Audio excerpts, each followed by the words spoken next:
Thank you. You may proceed. Thanks, Advocate Seaman.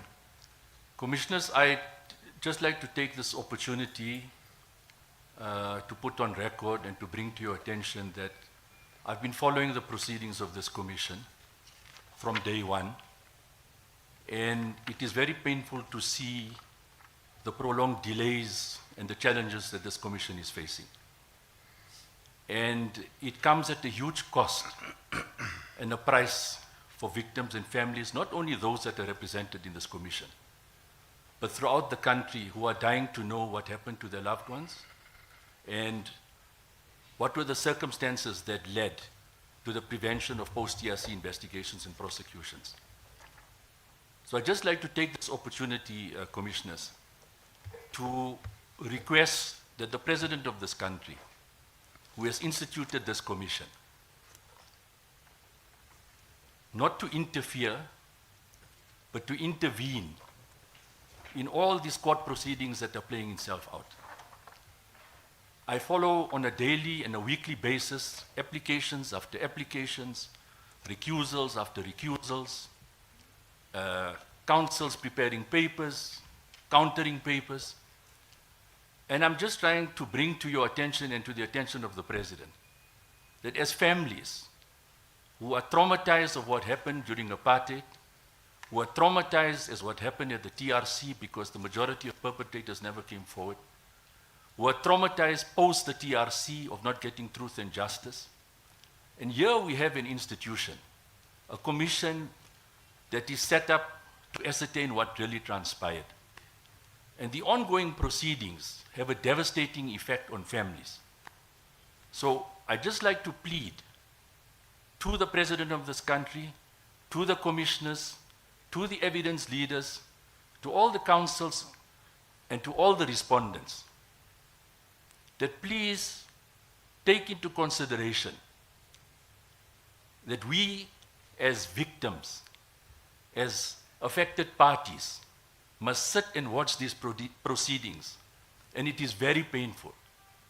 So I'd just like to take this opportunity, Advocate Seaman, commissioners, evidence leaders, and all the councils, that please take this into cognizance. Find a mechanism, find a way of addressing and resolving all these issues. Because the longer it proceeds and continues in this vein and fashion, it has a devastating effect on families. I thank you. Thank you, Mr. Kaji. May you take this opportunity to introduce yourself and state your occupation. Commissioners, my name is Ahmed Kaji. I'm the nephew of the late Ahmed Timol, who died in police detention. I work for the State Security Agency, previously known as the National Intelligence Agency, and I'm proudly a public servant. And I think Advocate Seaman, in the affidavit, it says 28 years. But with the prolonged delays of this commission, and the fact that I'm testifying now, from 28 it has moved to 29 years. And I'd like to bring it to the attention of this commission that serving my country is one of the proudest moments of my life. Because I remind myself, commissioners, on a day-to-day basis, that I'm serving my country not because President de Klerk and the Nationalist Party had a change of heart. It is because of dedication, commitment, and the struggle of men and women throughout the length and breadth of this country who fought this racist apartheid regime. We grew up in an apartheid where a white minority made rules and laws for this country, commissioners, and we had to follow. They created a government with a tricameral parliament for Indians and for Coloureds. They created Bantustans and homelands. And here, in 1997, I have an opportunity to serve one South Africa with all the people in this country. So a greatest honor and privilege, and I just like to place that on record. Thank you, Mr. Kajim. Just to take you through, I've structured your evidence in such a way that we will first deal with the issues arising from the death of your uncle. You give us a background around that, and all of those things are covered in your affidavit under the background section, paragraphs 4 to 10.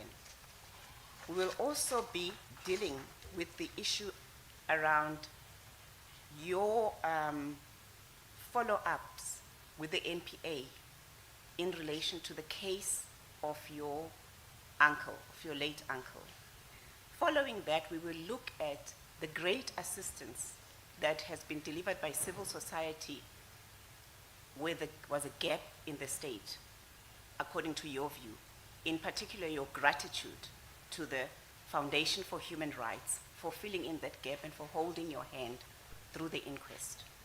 We will then go through the section covering the inquest itself and how, again, these failures to investigate and prosecute manifested themselves post the apartheid, post the TRC process. And finally, we are going to conclude your evidence by indicating exactly the fact that, according to your view, the delays and the effort to frustrate emanated not only institutionally, but because of individual persons within the NPA. So, if there is anything that we haven't covered, I will give you an opportunity to then express that later on. But for now, let us follow this. You've made your plea. Can you now tell us what is the significance of this venue to you? Commissioners, I've been attending the pre-trial hearing meetings. And as I drive through from Pretoria coming to this venue, I remind myself of three distinct institutions and features, close proximity to the Science Bono Center. The first, less than 800 meters away from here stands the notorious John Foster Square police station. It was in this building where my uncle was supposed to have been under the care of security police, where they brutally tortured him, where he was brutally tortured and his body was disposed from the roof of the building. So every time I come here, my thoughts linger back to that particular building. And I ask myself, what did the security branch police officers tell their wives when they went home that evening on the 27th of October? When their wives asked them, how was your day? What did they tell them? So this is the first thing that comes to my mind, Advocate Seaman. Secondly, also to close proximity from the Science Bono Center, the Johannesburg Magistrates Court. It was here in 1972 where Magistrate de Villiers ruled that my uncle had committed suicide, where he ruled that my grandmother was a liar. And I can only imagine the pain that my grandparents and family suffered to listen to how my uncle was character assassinated at an apartheid-era inquest, which I believe was a total farce. Advocate Seaman, the third location, how ironic. Downtown Johannesburg, 28th of April, 1996, 3 decades ago, my grandmother testifies at the Truth and Reconciliation Commission. And she asked the most salient questions. Who reported my uncle? What happened to him? So coming here for the pre-trial hearing meetings and to sit here 3 decades later to still ascertain why my uncle's case was not investigated at the TRC, post-TRC, and the subsequent events post the 2017 inquest. Those are issues I'm sure Advocate Seaman will address in my testimony. Who was your uncle?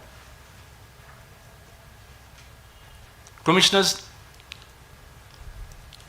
I was 5 years old when my uncle was killed in police detention, so I can never claim beyond what I recollect and remember.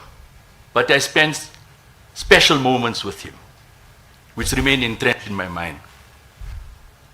He was an educator, he was a family person, He was somebody from an early age who stood up in defiance against the apartheid-era regime. He was somebody during his training at the Teachers Training College, refused to be taught in Afrikaans, where the lecturer referred to him as a bloody communist.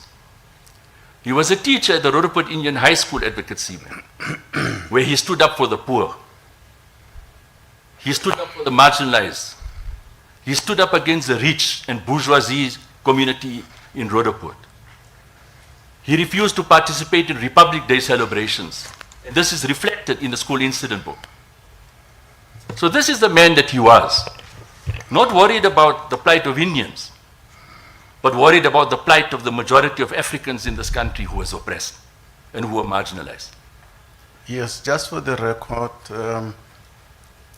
please name your uncle and name your grandmother for the record. I'll do so, Commissioner Khumo. My uncle was Ahmed Timol. His mother, my maternal grandmother, Hawa Timol. Yes, thank you. But Advocate Seme, he then performs a pilgrimage in Saudi Arabia, where he meets legends of the struggle like Dr. Dadu and Morvi Kachalia. He goes to London, where he reignites his relationship with his close friends Aziz and Isuk Pahad. But there again, he continues teaching marginalized immigrant communities. He then undergoes political training in the Soviet Union with President Mbeki for a period of 9 months. When he returns, he could easily have stayed in London because he had fallen in love with Ruth Longoni. He leaves her to come back to South Africa in 1970, the most difficult, darkest times of apartheid, when the apartheid regime believed that they had crushed all forms of opposition after Rivonia. And what does he do? He sets up an underground cell of the banned African National Congress and South African Communist Party, distributing political literature,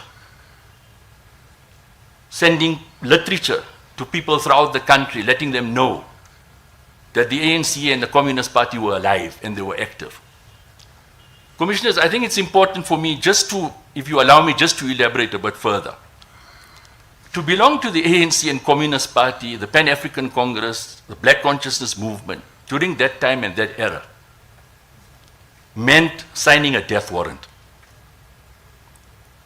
It meant arrest, it meant detention, it meant death. Horrendous death. And men like him, and women like him, embarked on the struggle well aware that they were prepared to embrace death. So that's something that we must never forget. And this followed in the 70s and in the 80s, that we must pay tribute to young men and women who left their homes to swell the ranks of liberation movement in exile, who fought the struggle. Others who were on Robben Island. Those that fought the battles on the streets of South Africa against the might of the defense force. The international support that the ANC and the oppressed people got in terms of sanctions and boycotts and so forth. So they all contributed for us to collapse this racist minority regime. But to come back to my uncle's story, he gets arrested on the 22nd of October 1971, and it's not of relevance to this commission to go into the details.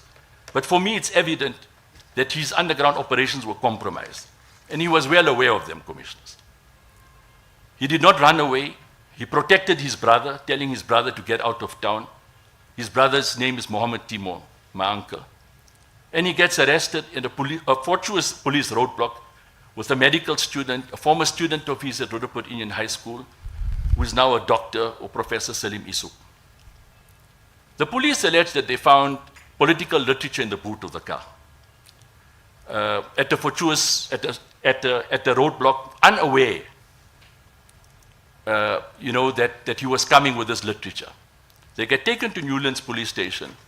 They then get brought back to John Foster Square police station. They are separated.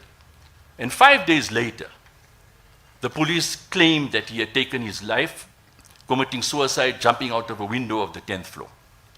But during that period of 5 days, there were people throughout the country that were arrested and detained. Advocate Sime, according to media reports, this was the largest nationwide crackdown post-Rivonia. And during that period, the security police officers made numerous visits to my maternal grandparents' flat in Roodepoort. So a very difficult and painful time. And many others were arrested purely because of association with Ahmed Timol. So police claim he had committed suicide. His funeral takes place on, and the alleged time of death is around 10 to 4 on the 27th of October 1971. And this is what the police alleged. 29th of October is his funeral. And if the apartheid regime were under the illusion that by murdering Ahmed Timol, that they would strike fear amongst the people of South Africa, they were in for a rude awakening. Because I know of comrades in the township who were politicized after hearing about the death of Ahmed Timol. Because it immediately came to them that the struggle was not only fought in the townships, it was fought also amongst Indians. His funeral attracted thousands of people of all color. I've read newspaper reports where white South Africans had written in support of the Timol family and condemned the actions of the security police. To fast forward, an inquest was held in 1972. None of the detainees who were arrested with him, who were tortured, ever testified.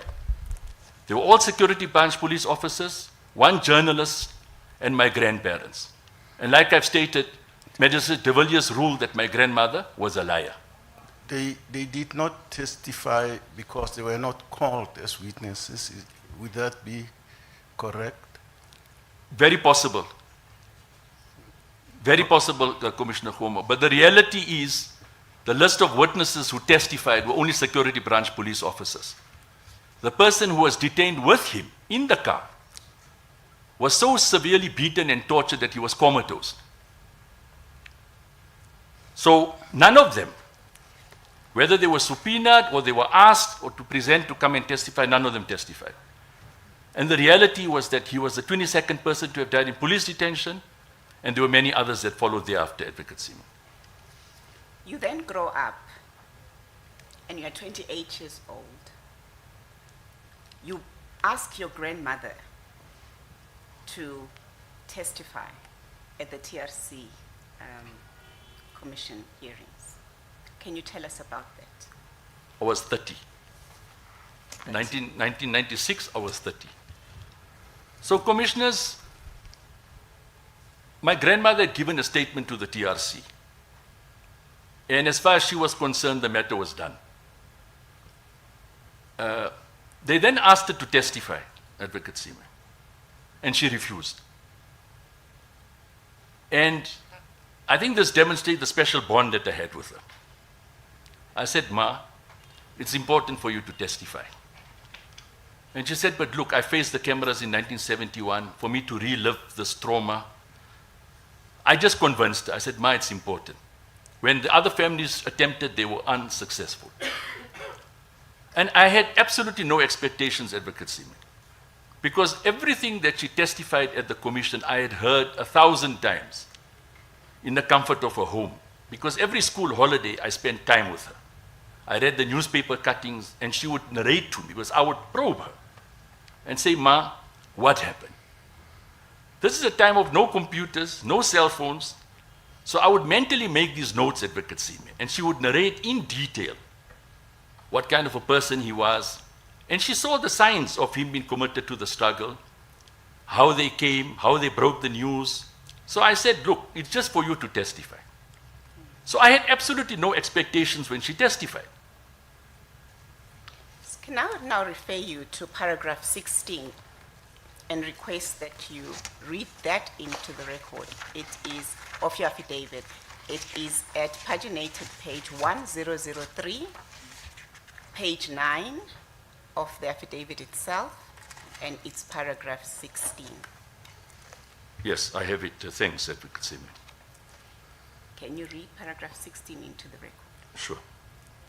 It was due to my persistence that my maternal grandmother, Howard Timol, testified during the TRC hearings on 30th April 1996 at the Central Methodist Church, Johannesburg, downtown.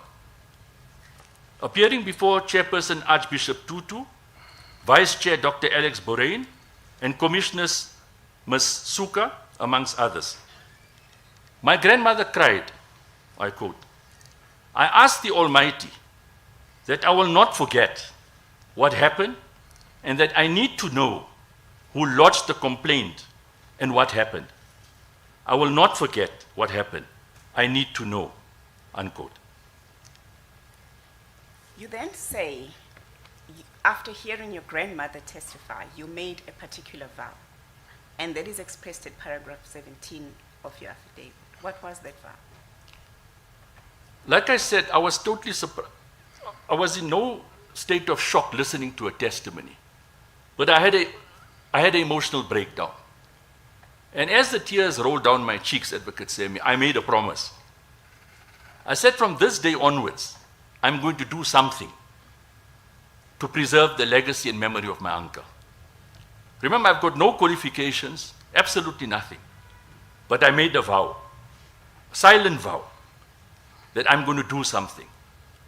And immediately thereafter, I embarked on my first project, which was to conduct research on the life of my beloved uncle. And were you only concerned about your uncle, or was it also about others? Advocate Sime, I learned very early on in my life, with the time I spent with my grandmother, that she always raised issues about others who lost their loved ones. The first name that she always mentioned was somebody by the name of Suleiman, nicknamed Babla, surname Saluji. And she would always tell me, but why was there no such outcry when Uncle Babla passed away? And Advocate Sime, I would tell her, I said, but Ma, it was a different time. It was a different era in the 60s. And Uncle Babla was, I think, the third or fourth detainee who died in detention. And by the time Uncle Ahmed died in 1971, the mood in the country had changed. And ironically, I found a photograph at Suleiman Babla Saluji's funeral where my uncle was present, only to find out that 7 years later, he would follow a similar fate. So that's the first thing that I learned from her, that it was never just about her and her son. I then learned, during the process of doing my research, Advocate Sime, that she had drafted a letter in her own handwriting to the mother of Dr. Neil Agate. And that confirmed in my mind that my journey must never be only about me and my uncle. It must always be about others as well. And what I had subsequently done, that when I published my book in 2005, at the same building where my uncle was murdered, I made sure that there were other victims who testified, who were part of the book launch program. For example, the wife of Dr. Neil, the girlfriend of Dr. Neil Agate, Dr. Liz Floyd, she was one of the speakers. The wife of Suleiman Babla Saluji, Auntie Ruqayya Saluji, was one of the speakers. The son of Peter Chabaleng, Umpo Chabaleng, was one of the speakers. So I had learned early on that during the course of my journey, I never be selfish and only focus about me and my uncle. That is why at every opportunity, and I will demonstrate in my evidence in chief today, commissioners, that my uncle was not the only person to have been killed brutally in police detention. And I have demonstrated that it is my job, it is my moral obligation, and my uncle would have expected of me that this gift that I have of uncovering and pursuing truth and justice is not just for Comrade Ahmed Timol, but for all the revolutionaries and the heroes and heroines of our struggle who paid the ultimate price. I now refer you to paragraph 112 of your affidavit, which is at paginated page 1049, page 55 of the affidavit itself. And I would like you to read paragraph 112 into the record. The heading is Assisting Other Families, Commissioners. I participated in 3 task teams post the 2017 inquest. The purpose of the task teams were to assist other families to get closure and answers on what happened to their loved ones. Even though the Timol finding had been reversed, I was of the view that together with families, we could collect information and evidence mirroring my journey of investigation to show that the loved ones and victims in other families had also died under suspicious circumstances. This was provided at no expense to any person, as I believed it was my calling. Furthermore, the manner in which my matter had been investigated was at no cost to my family or myself. Thank you. I would like you to now take you back to the time after your grandmother had testified. So, can you tell the Commission what happened to her? Immediately after she testified, Commissioners, her health deteriorated. And I'm not sure of the exact period, 12 to 13 months, but she passed on. And I spent quality time with her because I think there was a special bond that we had.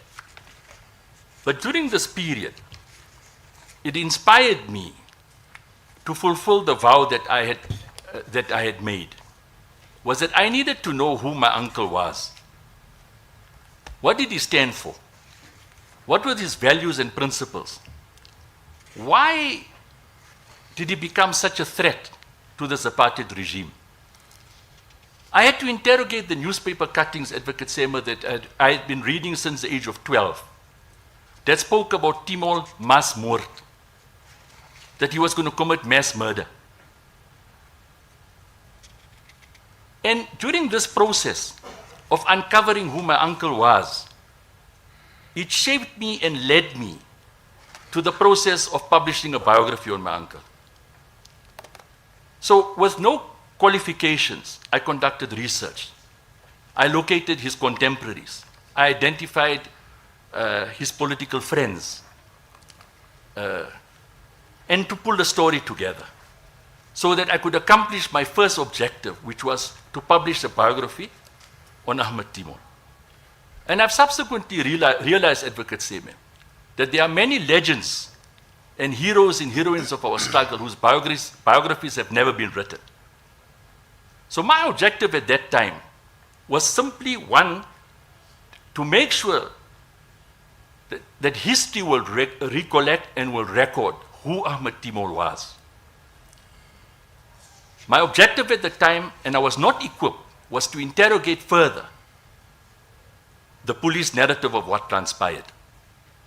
Purely to publish a biography, and with the assistance of the late Minister Issouf Pahad, who I'm eternally grateful to, and the team that he had composed, they guided me, and we've successfully published the biography of my uncle Ahmed Timol, titled Timol, A Quest for Justice, and at the same building where he was murdered in 1971. So it was a huge victory.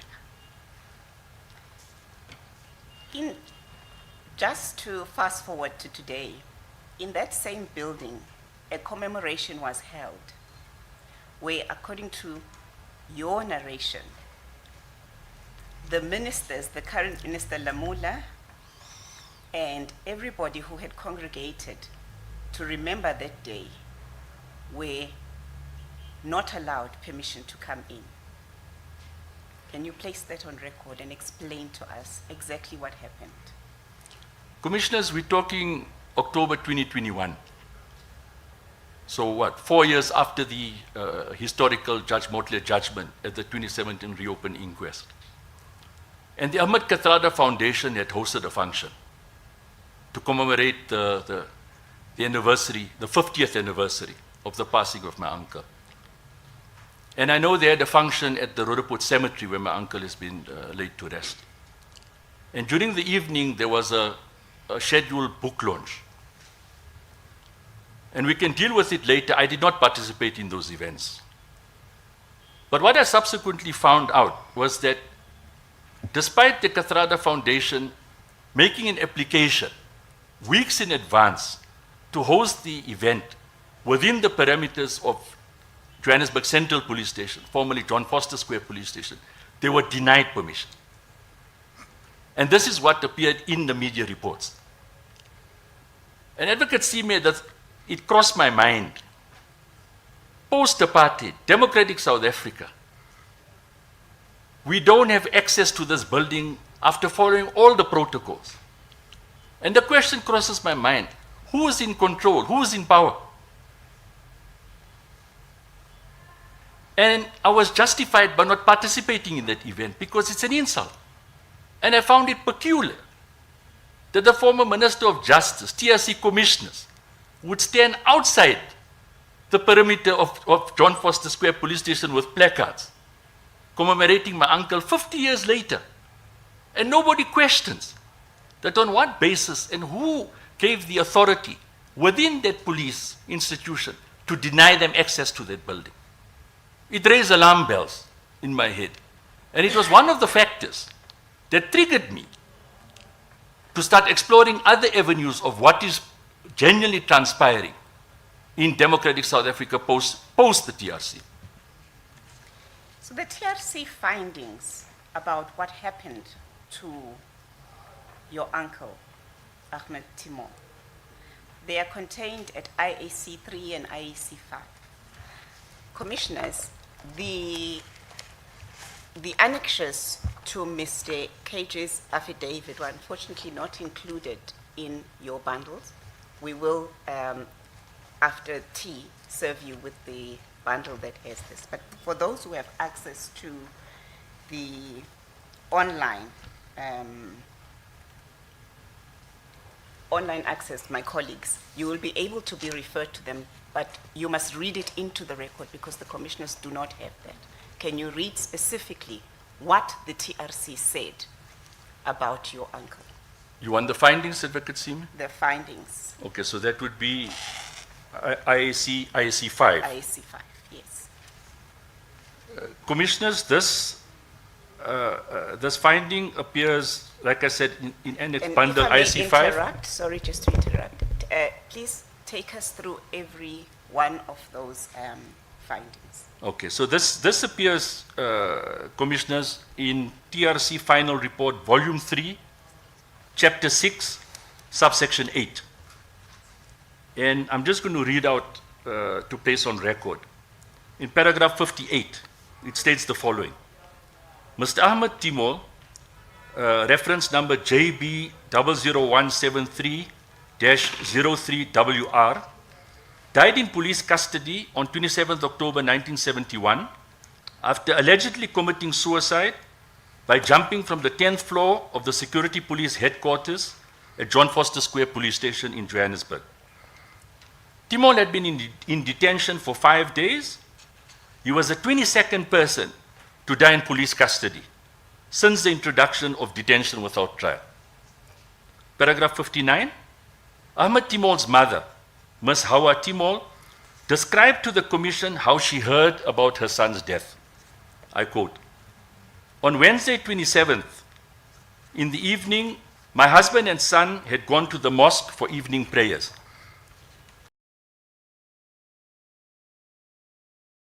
Came and entered our house. One of them pushed me into a seat and then proceeded to tell me that my son Ahmed had tried to escape by jumping out of the 10th floor of John Foster Square. And that I was to tell my husband that his body was lying in the Hillbrow government mortuary. I could not believe what was being said, and in my confusion, I tried to argue that this was not true. I even remember taking them to the flat windows and saying, look, how could my son have jumped out of the difficult windows at John Foster Square? I was crying and screaming, and our neighbors came to inquire what was happening. The policeman, without further explanation, left." Paragraph 60. After Ahmed Timol's arrest, his family was severely harassed by members of the security branch who repeatedly came to their home to interrogate his parents and searched the house. Paragraph 61, which is a very important paragraph, Advocate Seaman. Police officers named at Timol's inquest include Colonel Grayling, Captain Bean, Sergeant Rodriguez, Warrant Officer Kluter, Sergeant F.J. Ferreira, Sergeant M.C. Pelser, and Sergeant D.L. Carter. At the end of an 8-month inquest, Magistrate Mr. J.J.L. de Villiers found that he had died from serious brain injuries and loss of blood when he jumped from a window from the 10th floor of John Foster Square. The cause of death is suicide and nobody to blame. Commissioners, then they make a finding. This is still in paragraph 61. The Commission finds that the South African police, and in particular, Colonel Grayling, Captain Bean, Sergeant Rodriguez, Warrant Officer Kluter, Sergeants F.J. Ferreira, M.C. Pelser, and D.L. Carter were directly responsible for the death of Mr. Ahmed Timol. The Commission finds further that the inquest magistrate's failure to hold the police responsible for Ahmed Timol's death contributed to a culture of impunity and led to further gross human rights violations. You want me to proceed? Fine, at the last part. This is paragraph 62. The 3 people with whom Timol was arrested under the Terrorism Act, Mr. Kantilal Naik, there's the reference number, Ms. Amina Desai with the reference number, and Mr. Salim Isuk with the reference number, reported that they were severely tortured. Isuk was so severely assaulted that he was hospitalized. Naik, who was arrested the day after Timol on 23rd October 1971, was allegedly suspended from a beam by his arms, causing temporary paralysis. He told the Commission, I quote, "Myself and Timol were both teachers at the Roodepoort Indian High School. On the morning of the 23rd, it was a Saturday morning, security policemen came to my home and said that I should take them to school as they wanted to seize the typewriter. I was then taken to John Foster Square. I made a statement, and some of the security policemen said I was talking rubbish. They started to question me. They were not satisfied with my answers, and 2 burly policemen were assaulting me. I think it was like a seesaw. The one punched me, and I fell to the other guy. And the other guy then, of course, punched me, and you know, it was a seesaw thing." Paragraph 63. Ms. Amina Desai, who had loaned her car to Ahmed Timol, was also arrested and interrogated at John Foster Square for 4 days. On the 4th day, she heard a commotion and furniture being overturned in a room next door. After this, Ms. Desai was taken back to the cells and was left there for 5 months. She was subsequently sentenced to 5 years imprisonment. On her release, she was placed under a 5-year banning order. And then the Commission makes findings. The Commission finds that the introduction of Section 6 of the Terrorism Act in 1967, which allowed for indefinite detention without trial, led to a number of deaths in detention. The circumstances of detention were such that a number of people died as a direct result of torture or found themselves in circumstances which induced them to take their own lives. The Commission consequently finds the Minister of Police, the Commissioner of Police, and the officers in charge at the security branch responsible for the deaths in detention of detainees, and thus the commission of gross human rights violations. The Commission further finds the Minister of Justice and the Department of Justice directly responsible for the failure of magistrates to take account of evidence presented to them of the torture and assault of detainees by the police. The reliance by magistrates on the evidence of the police was directly responsible of creating a culture of impunity in the ranks of the police. And lastly, this led to further deaths in detention and gross human rights violations.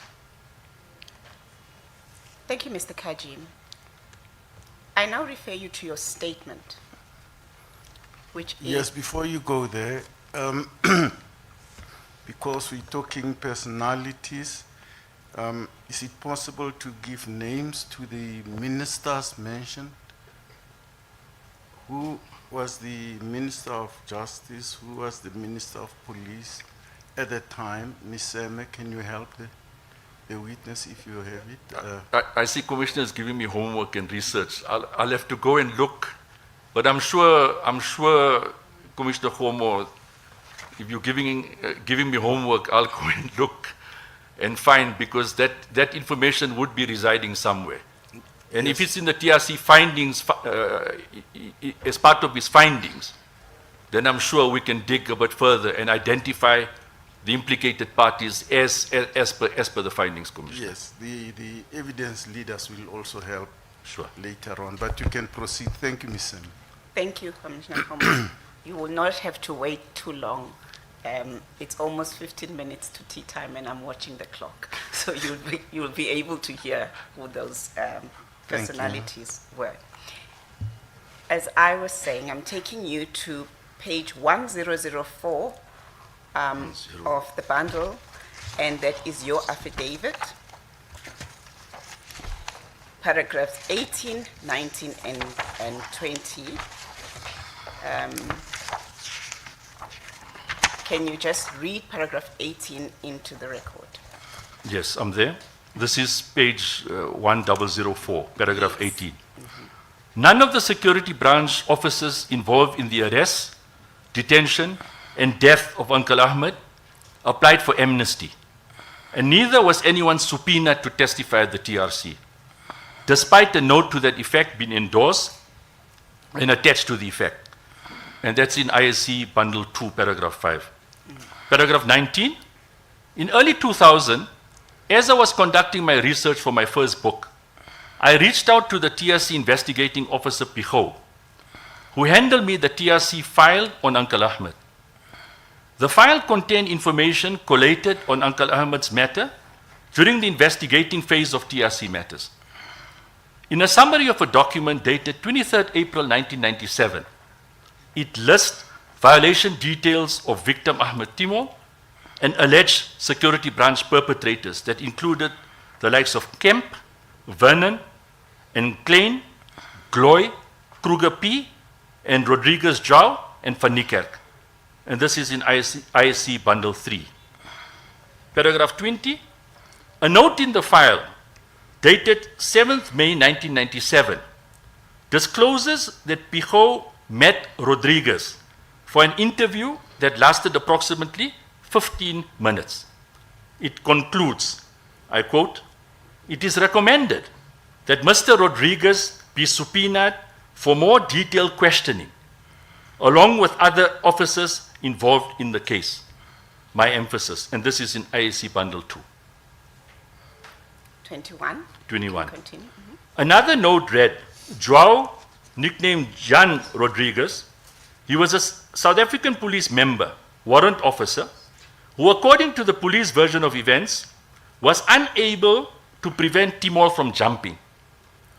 Esther Stander, near Rodriguez, daughter of Joao Rodriguez, was allegedly told by her father at the age of 11 years that the police version of what happened to Timol was not true. And that's in ISC Bundle 4. Rodriguez was charged in 2021 and pleaded guilty to sexually assaulting or indecently assaulting his daughter. For almost 5 decades in his life, he had denied sexually abusing her. 22. Paragraph 22, Piho resigned from the TRC at the end of May 1997. The TRC did not subpoena Rodriguez or any other officers involved in the Timol case, who at that stage were all living. It is unknown whether the matter was allocated to another investigating officer after Piho resigned, and why Rodriguez or others mentioned in the TRC report were not subpoenaed, despite a note to that effect being noted. Had the TRC subpoenaed them, we probably would have answers that my grandmother desperately needed. 23. The final TRC report states the following on the Timol case. The Commission finds that the SAP, and in particular Colonel Grayling, Captain Bean, Sergeant Rodriguez, Warrant Officer Kluter, Sergeants F.J. Ferreira, M.C. Pelser, and D.L. Carter were directly responsible for the death of Mr. Ahmed Timol. That's in IC Bundle 5. Thank you. Looking back, and insofar as you state in your affidavit also, what were the expectations, or what would have been expected to happen after the TRC report? Commissioners, my understanding is that when the investigations commenced post the TRC, I mean, we're talking around 2003, the most obvious starting point investigating the Timor matter would have been looking at the TRC investigation file. The TRC makes a finding. They identify individuals directly responsible for his death. The investigation file goes into detail about perpetrators, about victims who suffered gross human rights violation. And commissioners, the most obvious aspect for me would have been for individuals assigned at the Priority Crimes Litigation Unit to have conducted interviews with all the implicated parties as per the TRC finding. That would have been the most obvious starting point for me in pursuing investigations on the Timor matter post-TRC. Can you then take us through, from your journey, what happened when you were now trying to determine how far the investigation had gone post the TRC hearings, and what those who were responsible for doing the investigation and prosecution did? So we've covered that in extensive detail in the affidavit, but I'll just give a quick synopsis of it, commissioners. So at the time when investigating officer Picho gives me the file, my focal point is to focus on who my uncle was. So I could not interrogate the contents of the file at that particular time. But as I was conducting my research, I reached out to the National Prosecuting Authority, advised by Minister Pahad, to interact with Advocate Chris McAdam, who was at the Priority Crimes Litigation Unit. And I had furnished him with some information that I had already collected and shared with him. An information that was gleaned from the investigation file, the TRC investigation file.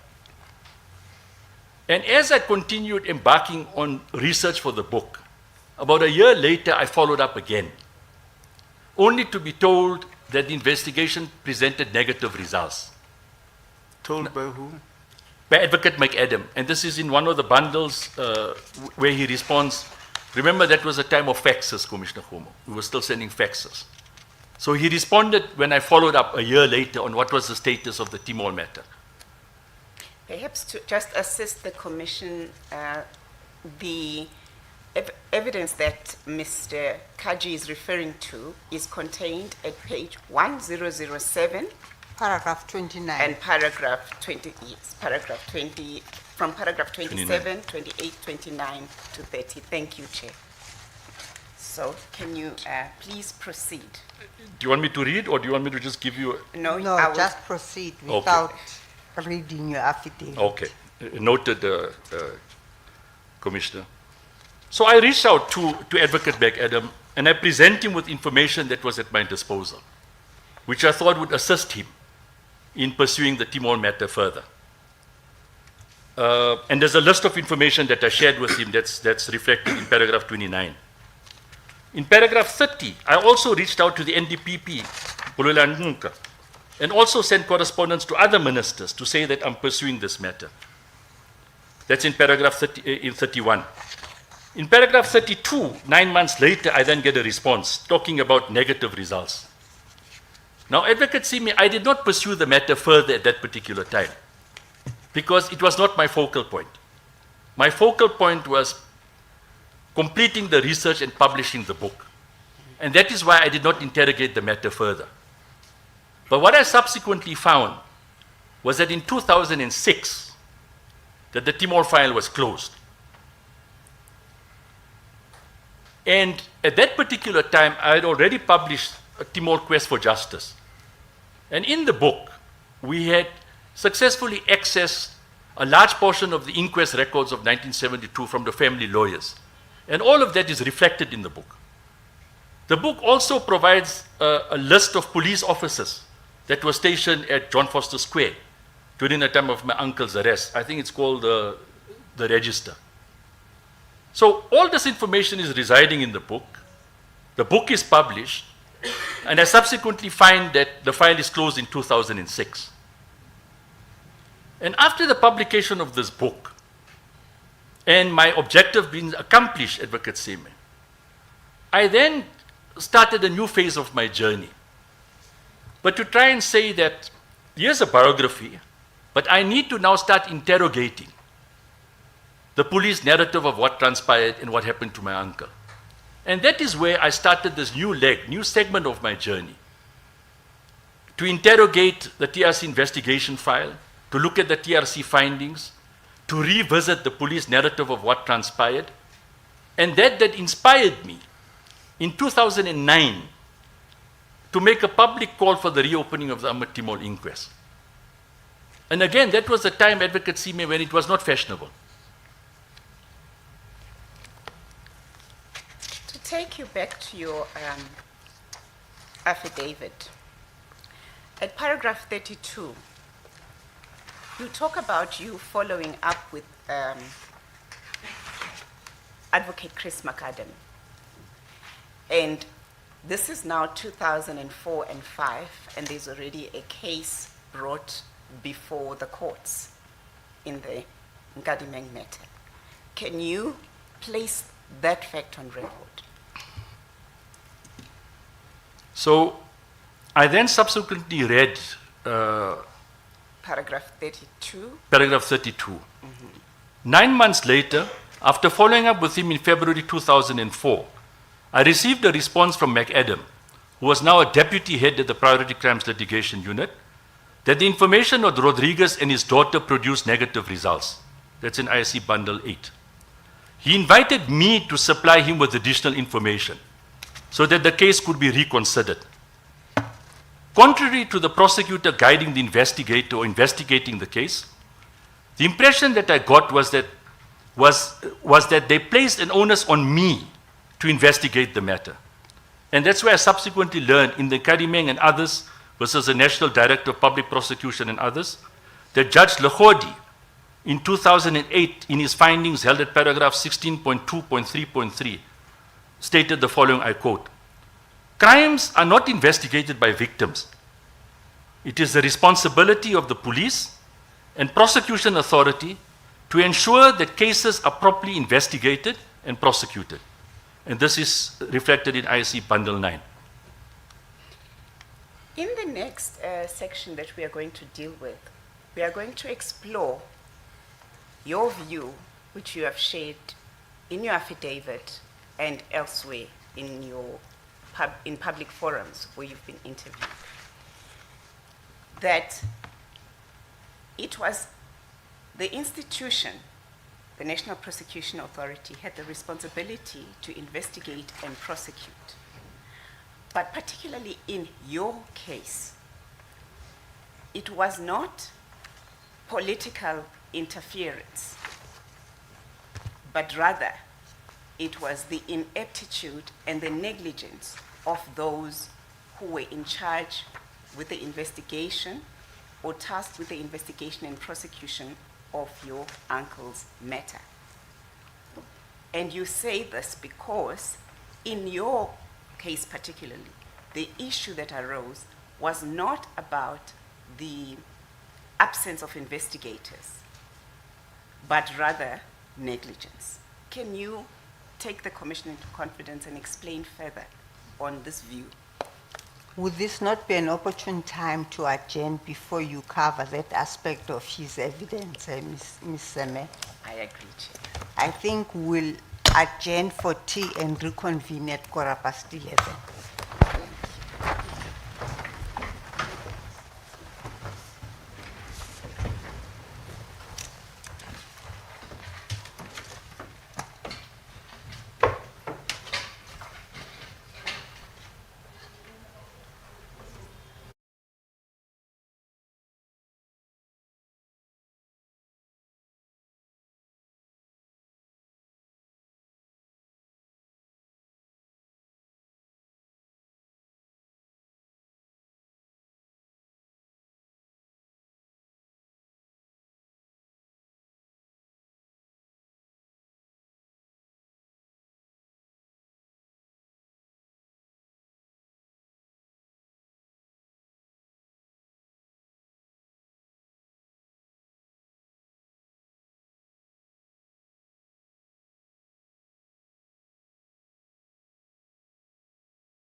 Thank you, Ms. Seme. Commissioners, Commissioner Homer had asked who were the ministers at the time. We have investigated. The Minister of Police at the time was Minister Muller, and the Minister of Justice was Minister Pelser in 1971. Okay. Thank you. Mr. Kaji, before we left for tea, you were discussing your view, having looked at all of this and where you're at, and particularly the investigation that was done in respect of Mr. Timol's death, and the investigation that was done by Advocate Chris McAdam. The view that you hold now is that there is a distinction between the institution itself and those who are participating within the institution. So there is the NPA, and then there were the main drivers of the investigation and prosecution of TRC case. In this respect, Mr. Chris McAdam and Mr. Ackerman. And you position this within the larger context of the change in South Africa. Can you please take us through that view? Commissioners, so I had to now revisit what transpired, because at that particular time I did not comprehend and it was not my focal point. And what I found was that post-1994, there's an entire history of how former prosecutors from the Attorney General's office now are moved and relocated under the newly created National Prosecuting Authority. And the head of the National Prosecuting Authority is an ANC figure, Mr. Bulelang Muka. But under him, persons appointed, specifically in the Priority Crimes Litigation Unit, to investigate and prosecute TRC cases, are former apartheid-era bureaucrats. In terms of the 2003 proclamation signed by President Mbeki, Anton Ackerman is appointed. Advocate Chris McAdam is appointed. So the same prosecutors were responsible for prosecuting our comrades during apartheid. Post-1994 are supposed to feel and have a grasp for the pain that we had endured, and we are expected to have total faith in them, people who supported the apartheid regime in maintaining and upholding apartheid. So in other words, in my view, Commissioners, Advocate Seme,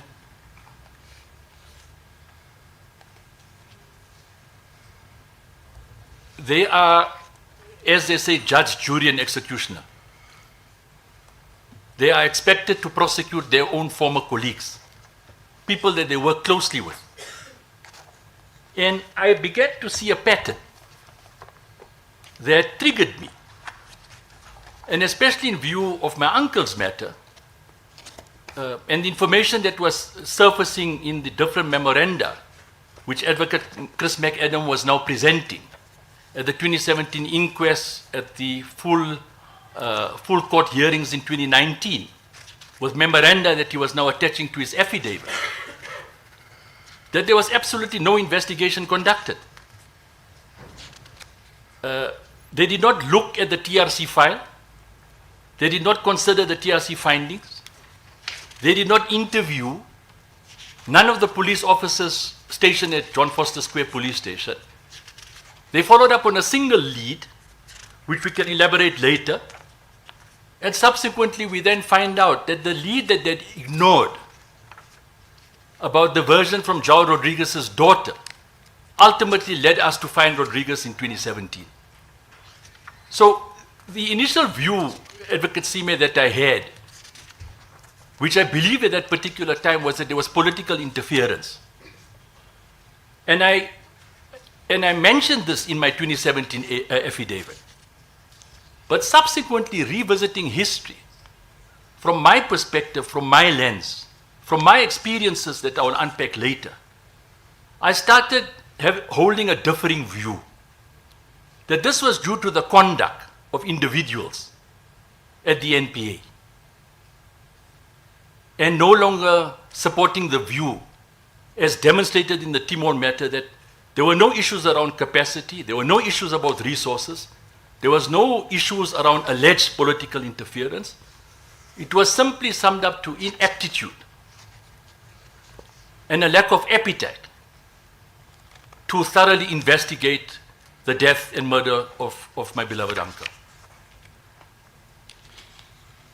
And in your affidavit, you mention the investigation that you did when you were looking, if we go to the TRC, at the paragraphs referring to the post-2017 inquest, maybe without even making reference to it, that there is an interesting link between how Advocate Tory Pretorius, who was the prosecutor and involved in the inquest in 2017, and the conduct of Chris McAdam and Ackerman, that links to the statement that Tory Pretorius had made, and in a letter he had written to President F.W. de Klerk. Can you take the commissioners into confidence and please, I will point you to the paragraph. For now, just detail to the commissioners the investigation, including Jacques Paul. Commissioners, I read in a publication by Jacques Paul where he asserts that Dr. Tory Pretorius, Advocate Seme can help me, I think around the early 90s, where he had written a letter to President de Klerk talking about taking out insurance policies. And my take of it, after reading the reference to Dr. Pretorius, is that he was simply saying, I think in Afrikaans they use the word kerels, which means colleagues, that if you pursue these matters further, there will be some sort of insurance policy that we have against you. And this is something subsequently, Advocate Seme, that I've heard in the testimonies presented earlier, that if you come after us, we will come after you.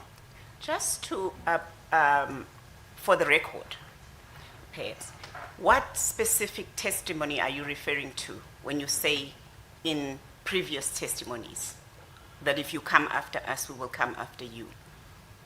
Look, I think a very critical juncture was at the Truth and Reconciliation Commission, where the former head of NIS, Dr. Neil Barnard. What is NIS? The former intelligence agency, the National Intelligence Services, Advocate Seme and Commissioners.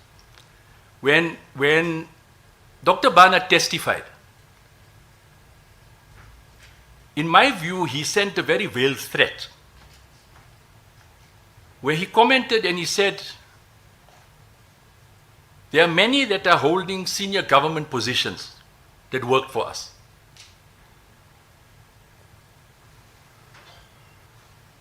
And that's a very serious and a very substantial comment that he made. And my understanding is as follows, Advocate Seme. He was telling people from the liberation movement, holding government positions, that we know that you work for us. And we can disclose at any particular point that you work for us. And this was echoed by the Police Commissioner Johan van der Merwe and General Constant Viljoen, who went to great lengths to try and convince President Mandela not to pursue with the TRC, with the same argument that if you charge us, we will charge you. But Barnard's threat is profound.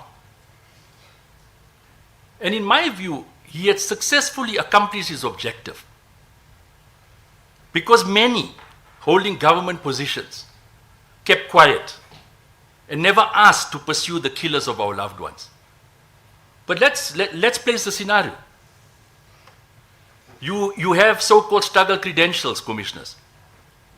Now you are appointed in a government post-1994, holding senior positions.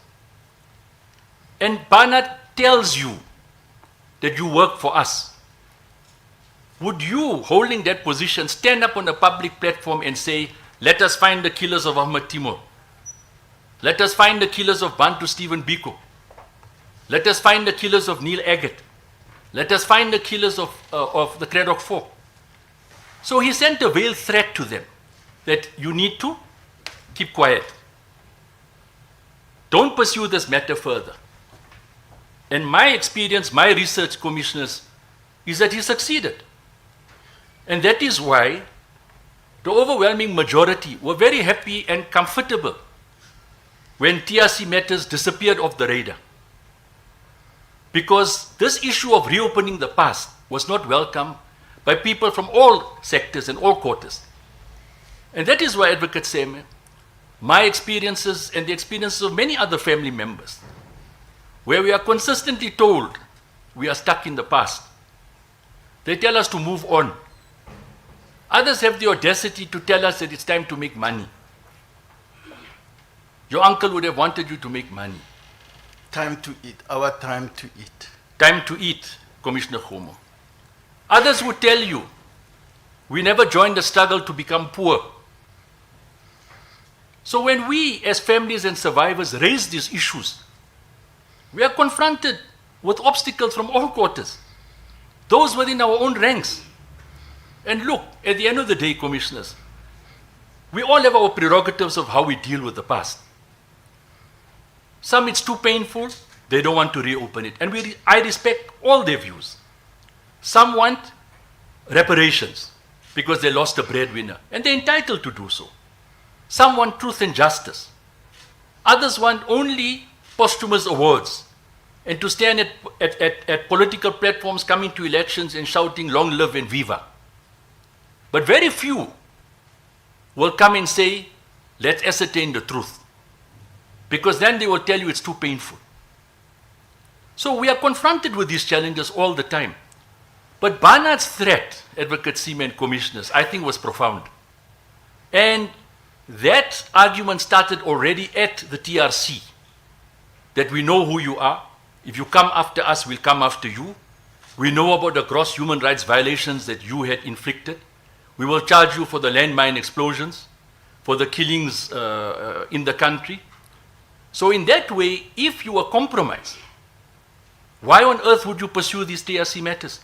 Why would you support investigations and prosecutions?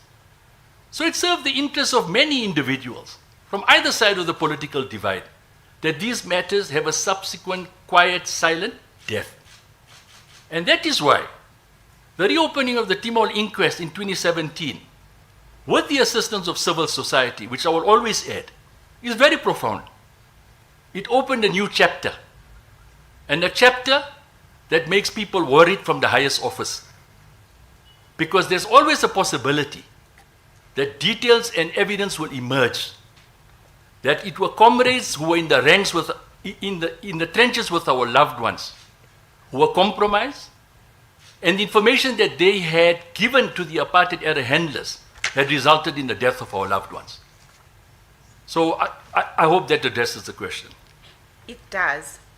I just want to take you back also, and now with the paragraph numbers in mind, and this is paragraph 84 of your affidavit. It's paginated page 1034. And here you tell us more about those who were tasked with investigating your uncle's murder. And you locate them within a particular historical paradigm. Can you read paragraph 84, 84.1, and 84.2 into the record? Yes, I'll do so.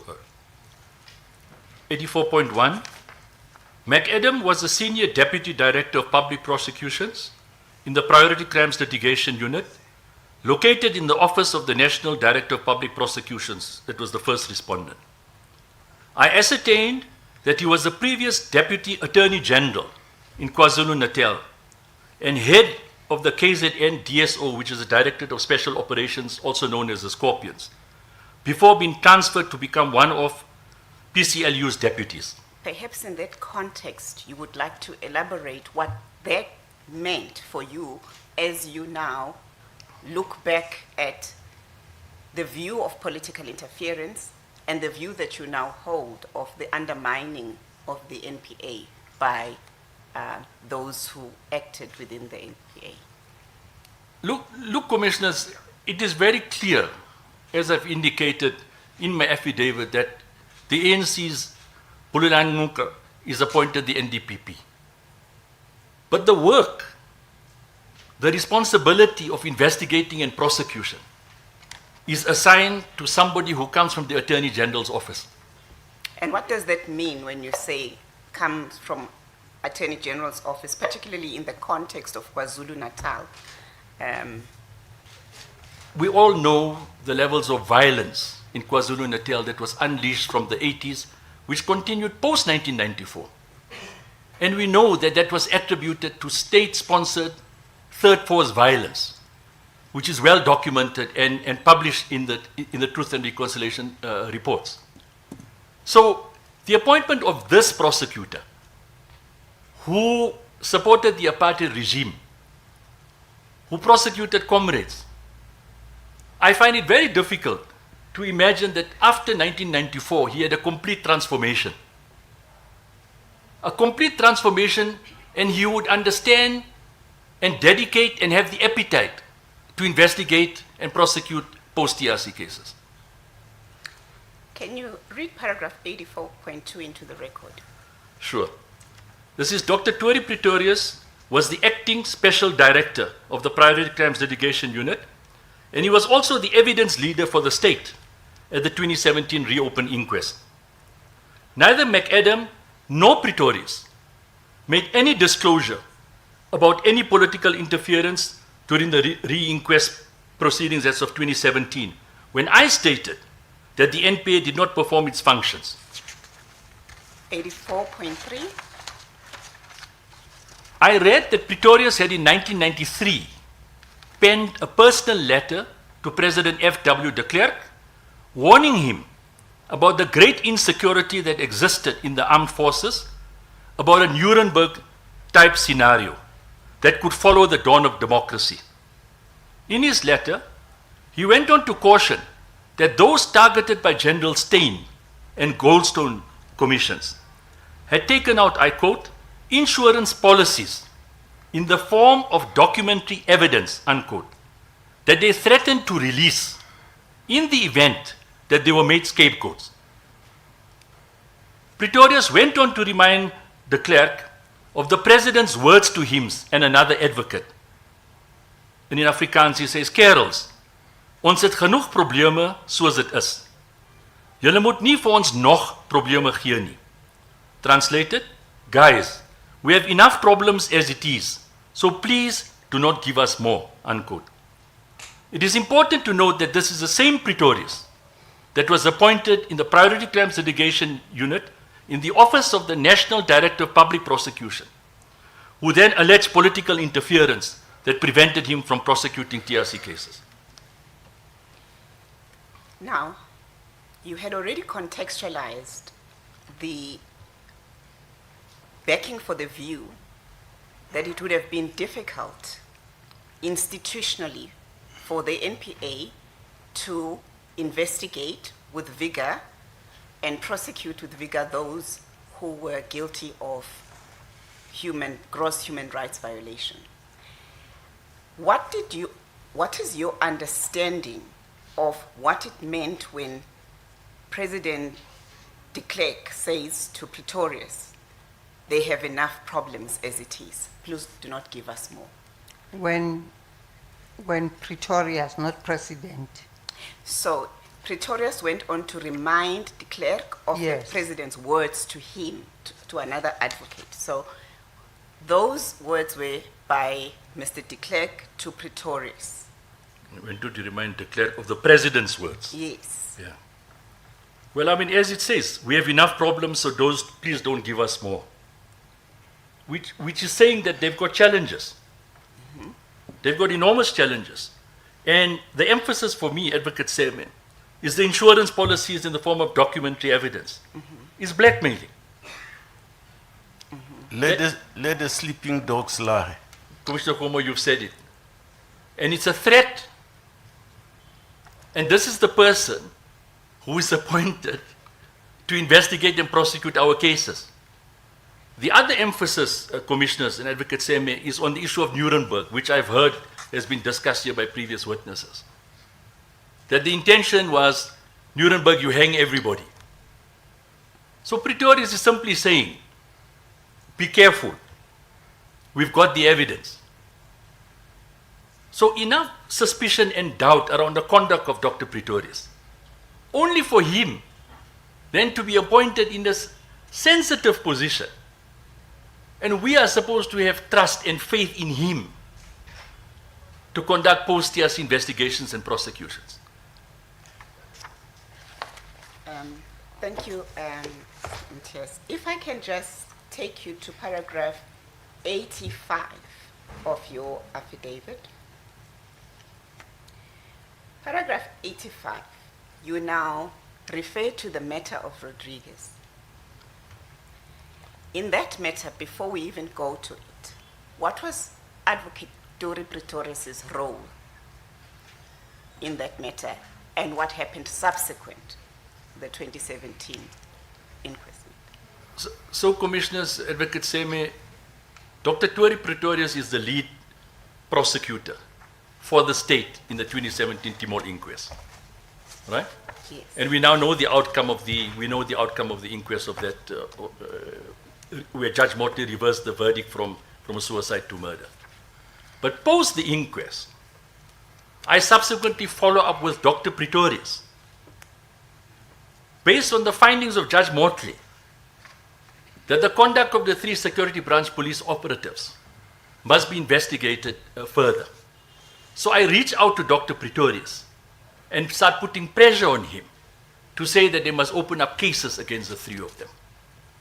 And I turn to Dr. Pretorius for regular updates on the status of the investigations, Advocate Seme. What then happens when you turn to him?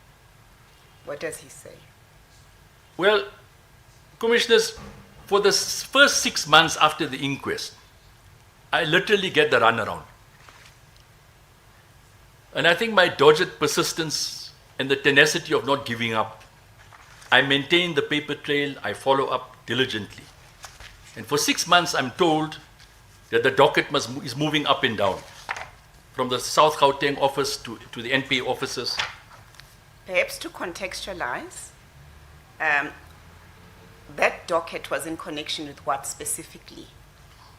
So the reason that I followed up, Commissioners, was based on the findings made by Judge Motley. Yes. It was not my own whims and wishes. Judge Motley made a clear finding against the 3 security branch police officers. And for me, it was critical that the 3 of them had the answers of what really transpired, leading to the death of my uncle, Yes. because of the evidence presented at the 2017 inquest. So for me, the matter was not closed. And the 3 had to be held accountable, because I believe the answers resided with the 3 of them. So based on Judge Motley's findings, I pursued the matter further. You state this at paragraph 73 of your affidavit. If you can just read it, maybe read it from paragraph 72. And that is paginated page 1028 of your affidavit. Sure. So the heading, Commissioners, is post-2017 inquest. The subheading states Rodriguez in paragraph 72.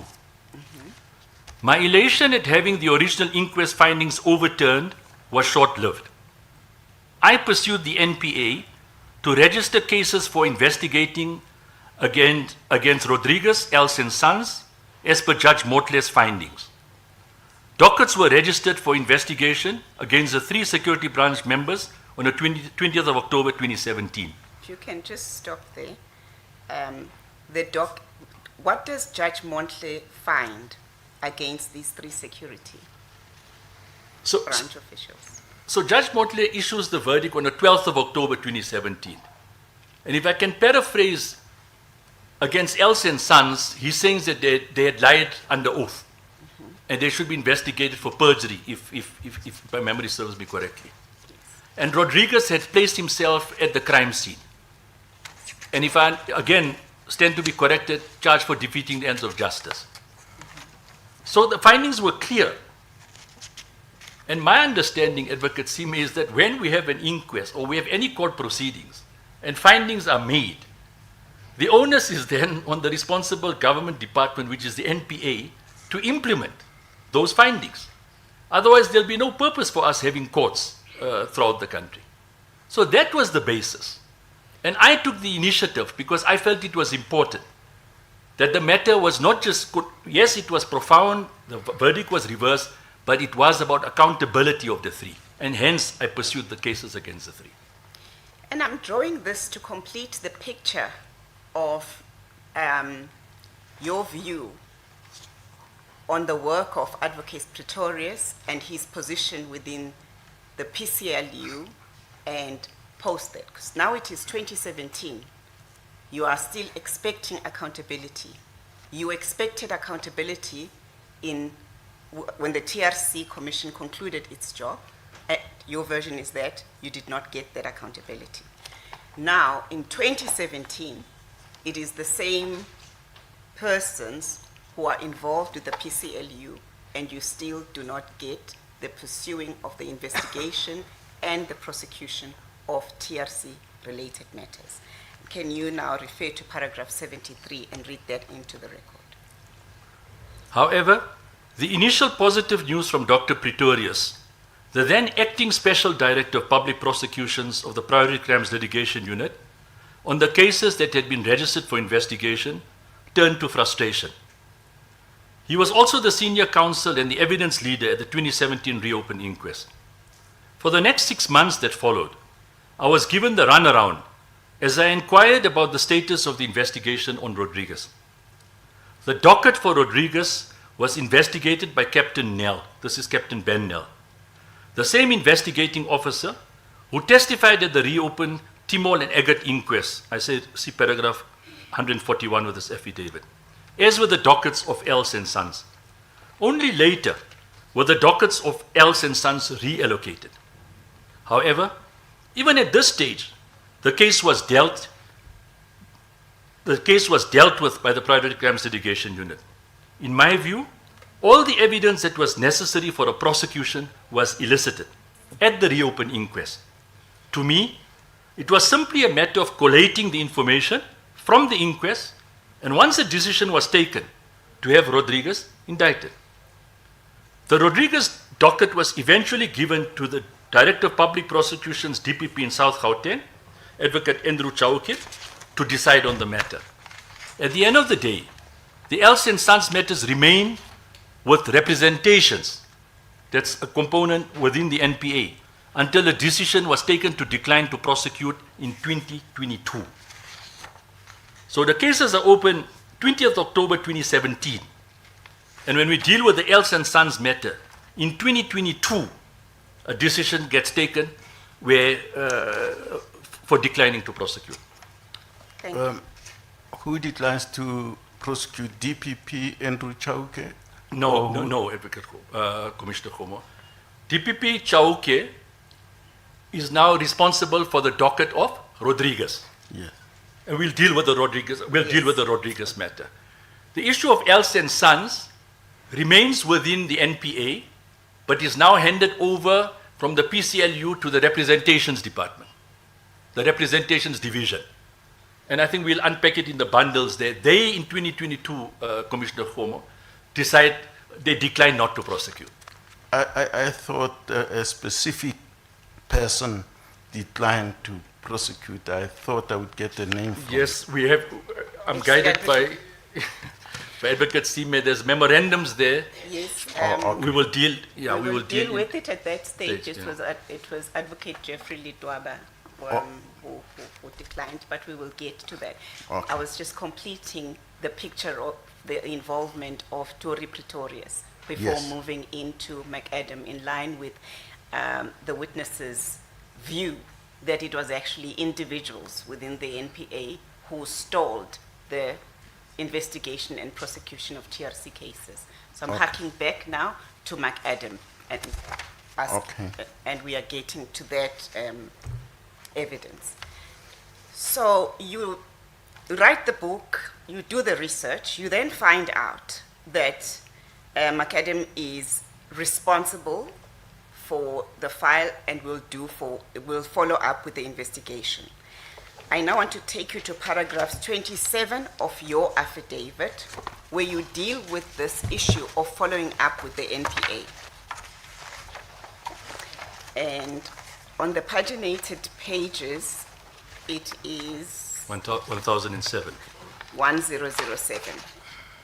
and that's paragraph 27. Yes. So the heading, Commissioners, is follow up with the NPA and the Priority Crimes Litigation Unit, also referred to as the PCLU. In 2002, I located one of my uncle's interrogators and alleged perpetrator, Captain Johannes Henry Gloy, and he had 3 telephonic conversations with him. He was dismissive and unhelpful. He asked me to read the 1972 inquest findings that found that my uncle had committed suicide. He stated that there was no need for him to have applied for amnesty, as there was no case against him. Gloy also remarked that my grandparents spoke a bunch of lies about their son being beaten and tortured. He asked that I refrain from calling him and threatened to get a court order against me. I elaborate further in paragraph 35 of this affidavit. So who was Gloy again? Just to remind the Commission. Commissioners, Captain Gloy was one of the senior interrogators responsible for interrogating my uncle during the 5 days of detention at John Foster Square Police Station. And the transcripts of the 1972 inquest confirmed that he was the most senior. He and Van Niekerk, which I will discuss later, Johannes Zachariah Van Niekerk, were the lead or senior interrogators of my uncle during his detention ordeal. And what happens when you complete these discussions with Gloy? You then go to Minister Pahad. This is at paragraph 29 of your affidavit, 1007. That's correct. Yes, can you read that into the... In May 2003, the late Minister Isupad in the presidency referred me to the Senior Deputy Director of Public Prosecutions, Advocate Chris McAdam. When I furnished him with an extract from Advocate George Bezo's book, No One to Blame, in a chapter called Indians Can't Fly, a Sunday Times article written by Ivor Powell, who I've identified to be the author of the Browse Mole report. And this is outlined in paragraph 220.9 of this affidavit, on the death of Uncle Ahmed. Transcripts of the TRC hearing, input from detainees and details of SAP members involved in Uncle Ahmed's interrogation, and photographs of my uncle's body.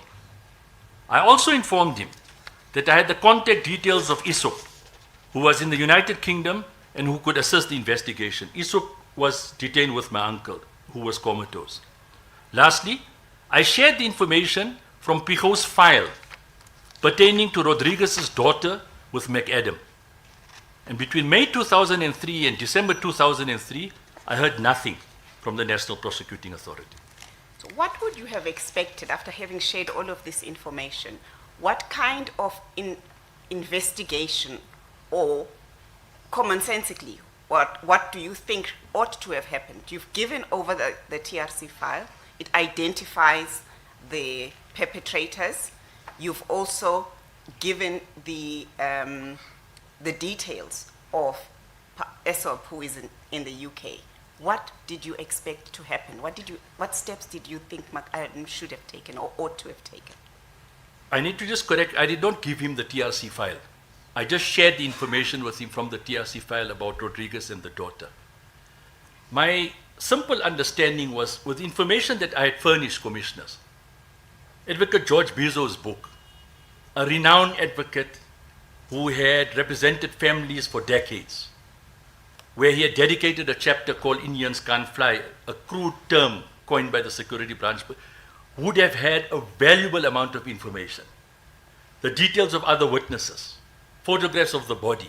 So the most obvious step would have been was to pursue the information that I had presented, interview the relevant people, collect the information that was presented, and advance the investigation with the information that was presented. Instead, what did you get? Well, when I followed up, I think in It's paragraph 32.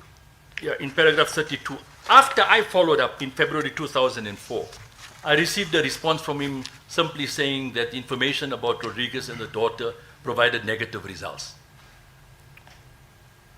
Now, commissioners, it's important to understand that at that particular point, when I communicated with McAdam and the NPA, my focal point was publishing the biography on my uncle. So this was a process of communicating with the NPA, the unit responsible, mandated to investigate and prosecute TRC cases. But what subsequently transpired was that McAdam simply came back to me and said, look, if I have further information, I must furnish it. And I did not pursue the case further. So I refer you now to paragraph 33 of your affidavit, paginated page 1009. Can you please read that into the record? McAdam, in his memorandum, made no mention of any further investigation pertaining to the leads that I had submitted. That is, the transcripts of the TRC hearing, input from detainees, details of SEP members involved in Uncle Ahmed's interrogation, and photographs of his body that might have been relevant to an expert or specialist forensic pathologist. That's in IC Bundle 8. Nor was there any mention made of any further investigation that McAdam did or could have directed to obtain, to either support or refute the suicide allegation. Hence, in my view, the NPA failed me dismally. Working later with the NPA and DPCI, that's within SEPS, I now have a better understanding of how investigations are presently undertaken with guidance and accountability from the prosecutor. Hence, I found no evidence that this was done in my uncle's matter. And again, you say here, in my view, the NPA failed me dismally. In this respect, who in the NPA are you referring to? Well, the nodal point or the contact person that I was interacting with was Advocate Chris McAdam. Did Mr.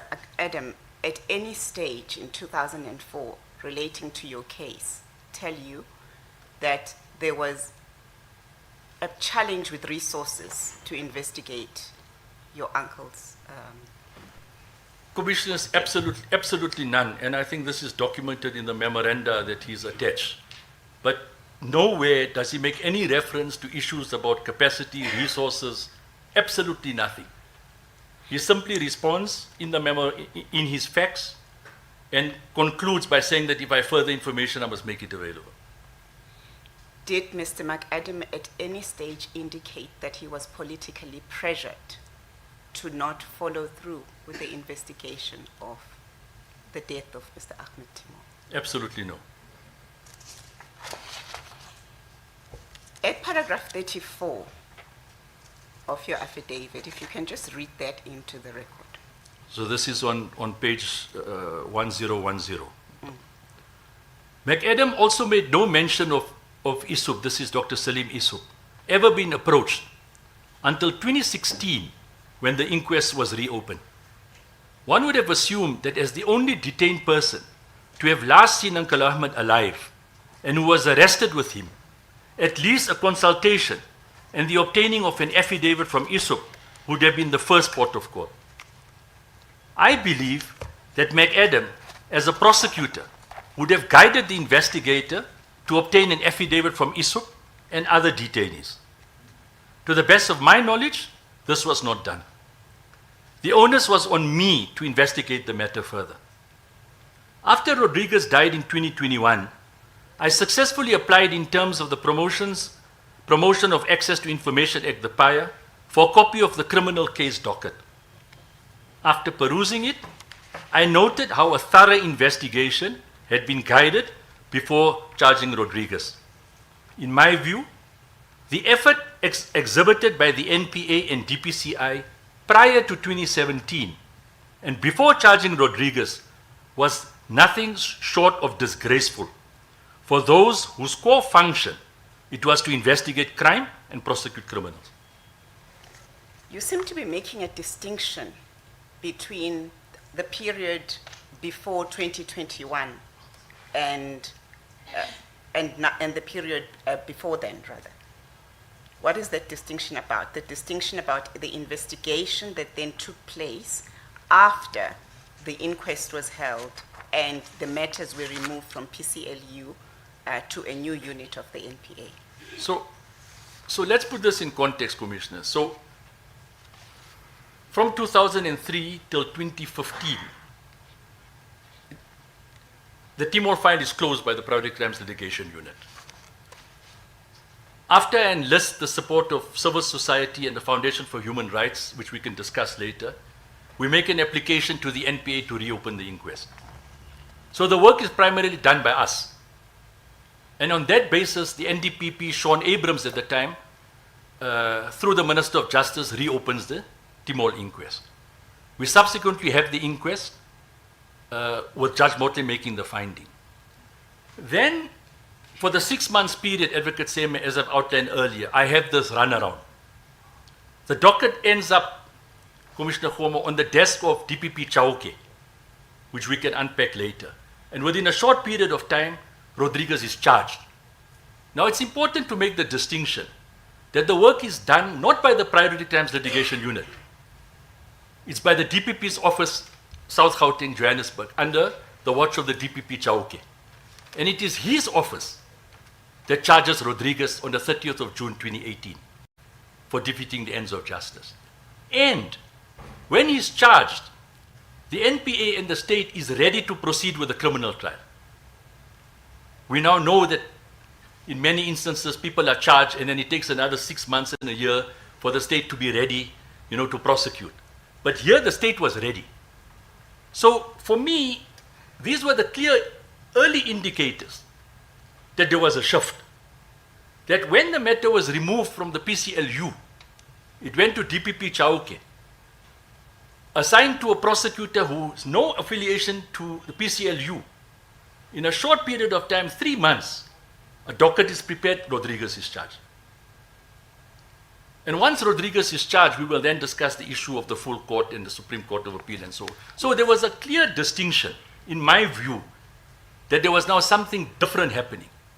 And we can elaborate on that further once TRC cases were removed from PCLU and handed over to the new TRC component.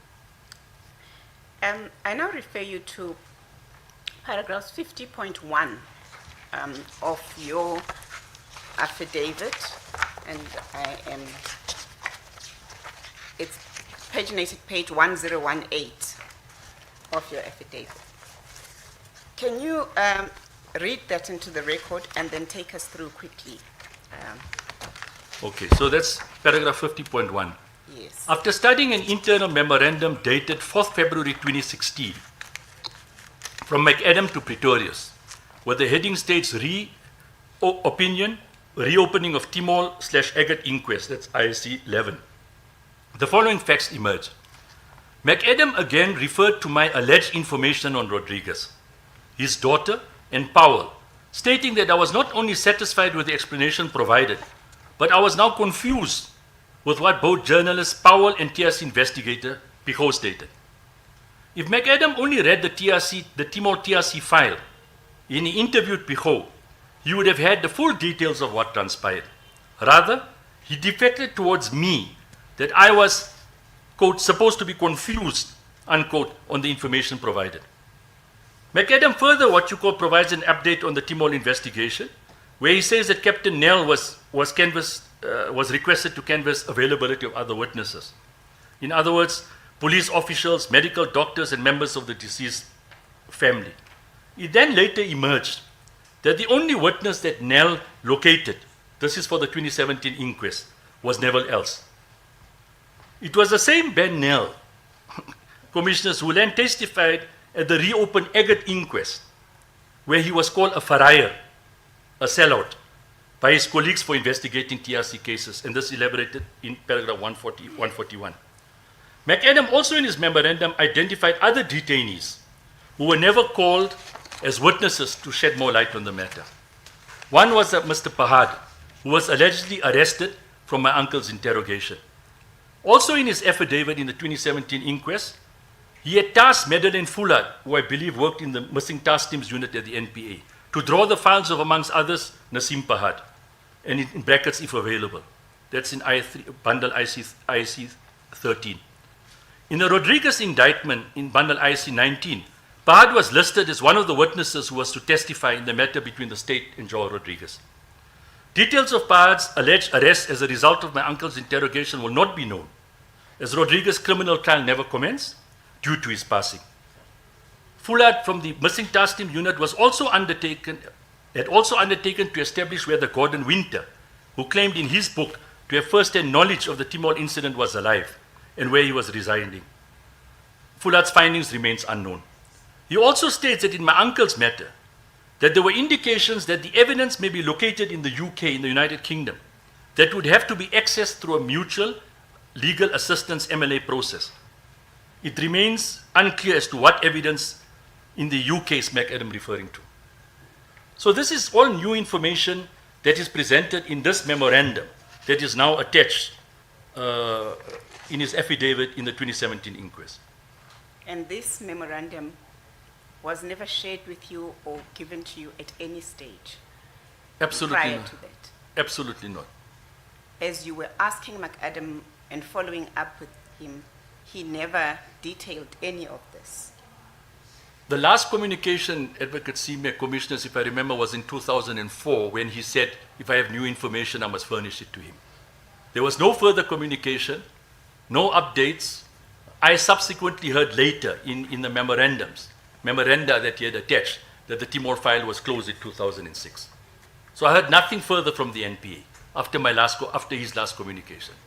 And again on this issue of Advocate Chris McAdam being in charge of the PCLU or the main person within the PCLU in connection with another matter, Agate specifically, you make a remark that there was just concern about what you consider trivialities, a comparator that investigating the cause of someone's death is less worthy because it would constitute printing 8,500 pages. And you state this at 50.2, paragraph 50.2 of your affidavit. Can you read that into the record? On the Agate investigation, McAdam confirmed that the inquest records were available on the WITS website. However, downloading the 8,500 pages would place an extreme burden on the officer's printing facilities, unquote. Agate's detention file was uplifted, but it contained no relevant information. McAdam noted that despite Conrad's passing on, Whitehead was still available. These were Dr. Neil Agate's interrogators. And he then states, which I quote, would clearly be affected by the reopening of the inquest. He would be entitled to legal representation, access to relevant material, and the right to challenge any new evidence. So it is evident that he is concerned about alleged perpetrators responsible for the death of Dr. Neil Agate. And in my mind, Commissioners, the analysis that is then made is that he's sympathetic, not to us, not to families. He's concerned about the rights, about alleged perpetrators responsible for the death of Comrade Dr. Neil Agate, which raises serious concerns in my mind. And again, in this matter, the investigations or the difficulty with the investigation are merely printing paper and not the absence of resources to investigate. Absolutely. And my understanding is that the Priority Crimes Litigation Unit is located in the office of the NDPP. So this is what he deposes, the challenges around printing. At paragraph 50.3 of your affidavit, can you read that into the record? This is on page 1020. He also explained that the Timol and Ahmed matters were not receiving the attention of the PCLU as a result of operational constraints that commenced since October 2015. Advocate Bukau, this is Susan Bukau, was assigned to an urgent espionage-related case, and there was uncertainty around his position due to the NDPP on 8 October 2015 indicating that he had not cancelled his appointment as the OECD foreign bribery prosecutor. McAdam concluded that it was inappropriate at that stage to reopen the Timol and Ahmed inquest. It appeared to him on what was placed before him that Dutton, so this is the private investigator appointed by the Foundation for Human Rights to assist in the Timol and Ahmed matter, that Dutton had conducted a comprehensive investigation that justified all the relevant factors that needed to be taken into consideration by both the NPA and the presiding officers of the inquest. However, McAdam found it to be inappropriate to accede to the request to reopen the inquest prior to the conclusion of the DPCI investigations and the NPA deciding to prosecute. What does this say to you in the context of all the correspondence and the communication that you had received to McAdam around 2003 and 2004? Commissioners, for me, this is quite clearly revealing the kind of game that McAdam was playing. Conveniently not been available, then been available. When the work is done by Frank Dutton and the team from the Foundation for Human Rights, he then passes comments and opinions that we're not ready. But it is his function and his mandate. So he appears, then he disappears, then he reappears, and then he raises concerns about work done outside of the NP. And this raises serious concerns and questions about his integrity and about his level of commitment to execute the mandate of prosecuting and investigating TRC cases.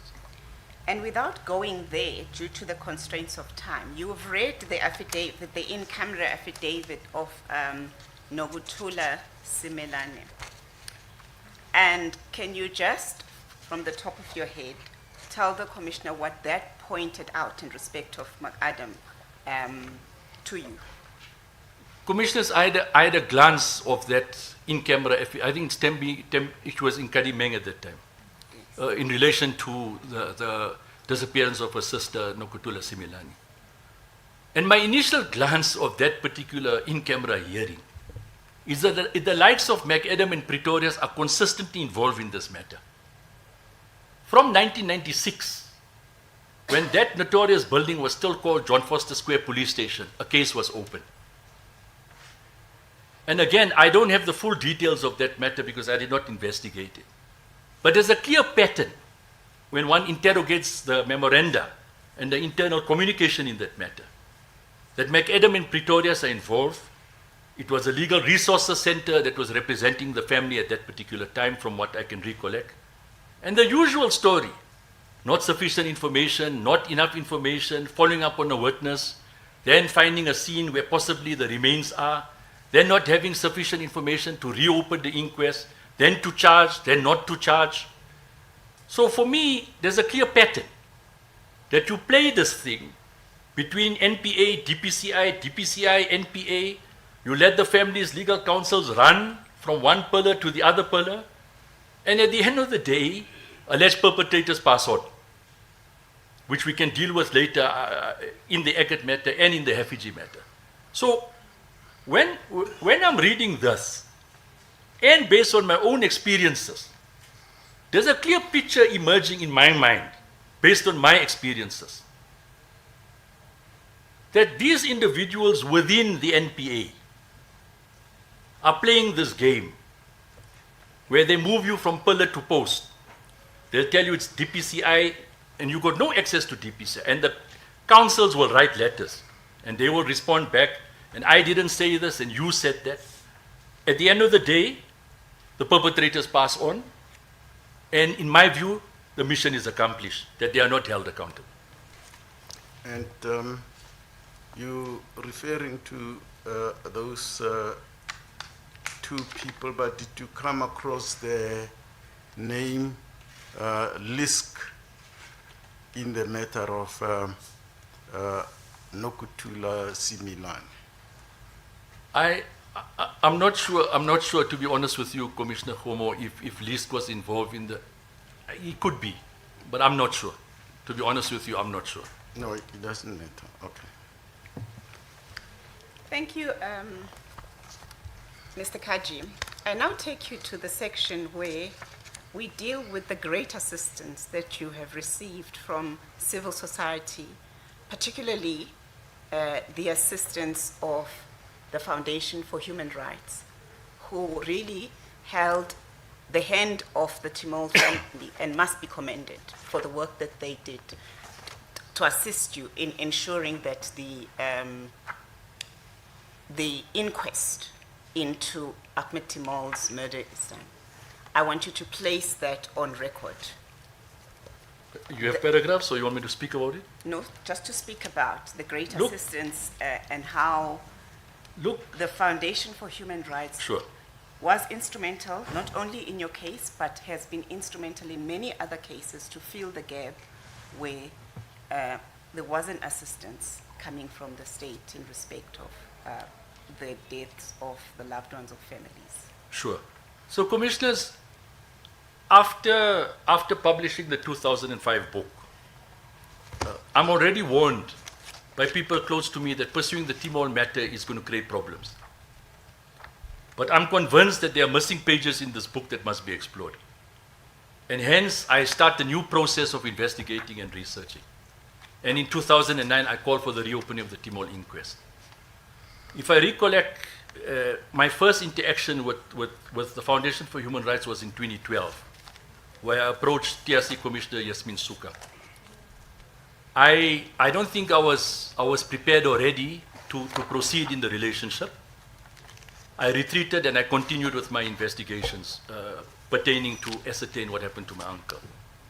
When I returned to them, Advocate Sime, around January 2015, I was armed and I was ready. So I did not just come and say, Foundation for Human Rights, please help me. I conducted investigations. I had the information from the first book. I was now much more focused and concentrating on dealing with the issue of the reopening of the inquest. And I presented my research, my investigation to the Foundation for Human Rights. Now, I'm not a lawyer. I'm not a human rights lawyer. I'm not a TRC commissioner. I don't have the necessary skills in that domain. And I literally presented them, in my view, of something similar to a docket. And the FHR then, through Masuka, got Mr. Howard Vani and got Mr. Frank Dutton to take the information that I had furnished and then converted that into a application to be made to the NDPP Abrams to reopen the Timol inquest. Would it have been possible for you to have the inquest opened without the assistance of the FHR?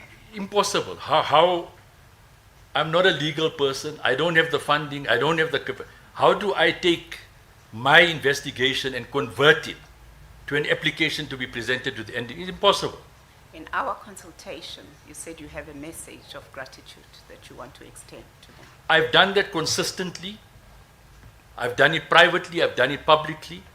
It's like how I acknowledge the role of Minister Pahad in the publication of this book.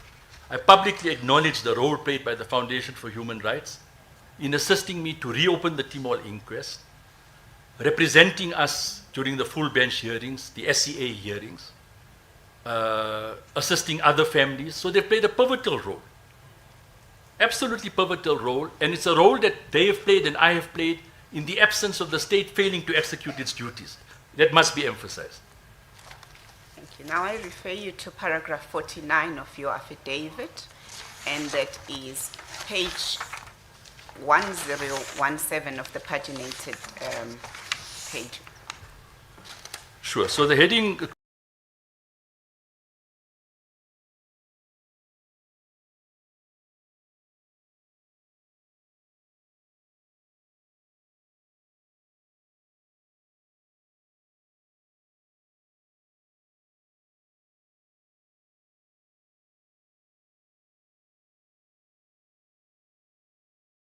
Commissioners is civil society. After conducting my own investigation in 2009, I made contact with the Foundation for Human Rights and former TRC Commissioner Suka to discuss the reopening of Uncle Ahmed's matter. I also made a public call for an inquest to be reopened into his death. I later heard during the 2017 inquest from the testimony that's of Investigation Officer Ben Nell that he belonged to the Cats that form part of the DPCI. They were mandated to investigate cases relating to the TRC. I found no evidence of them investigating any post-TRC matters. After delaying for a number of years, I returned to the FHR in February 2015.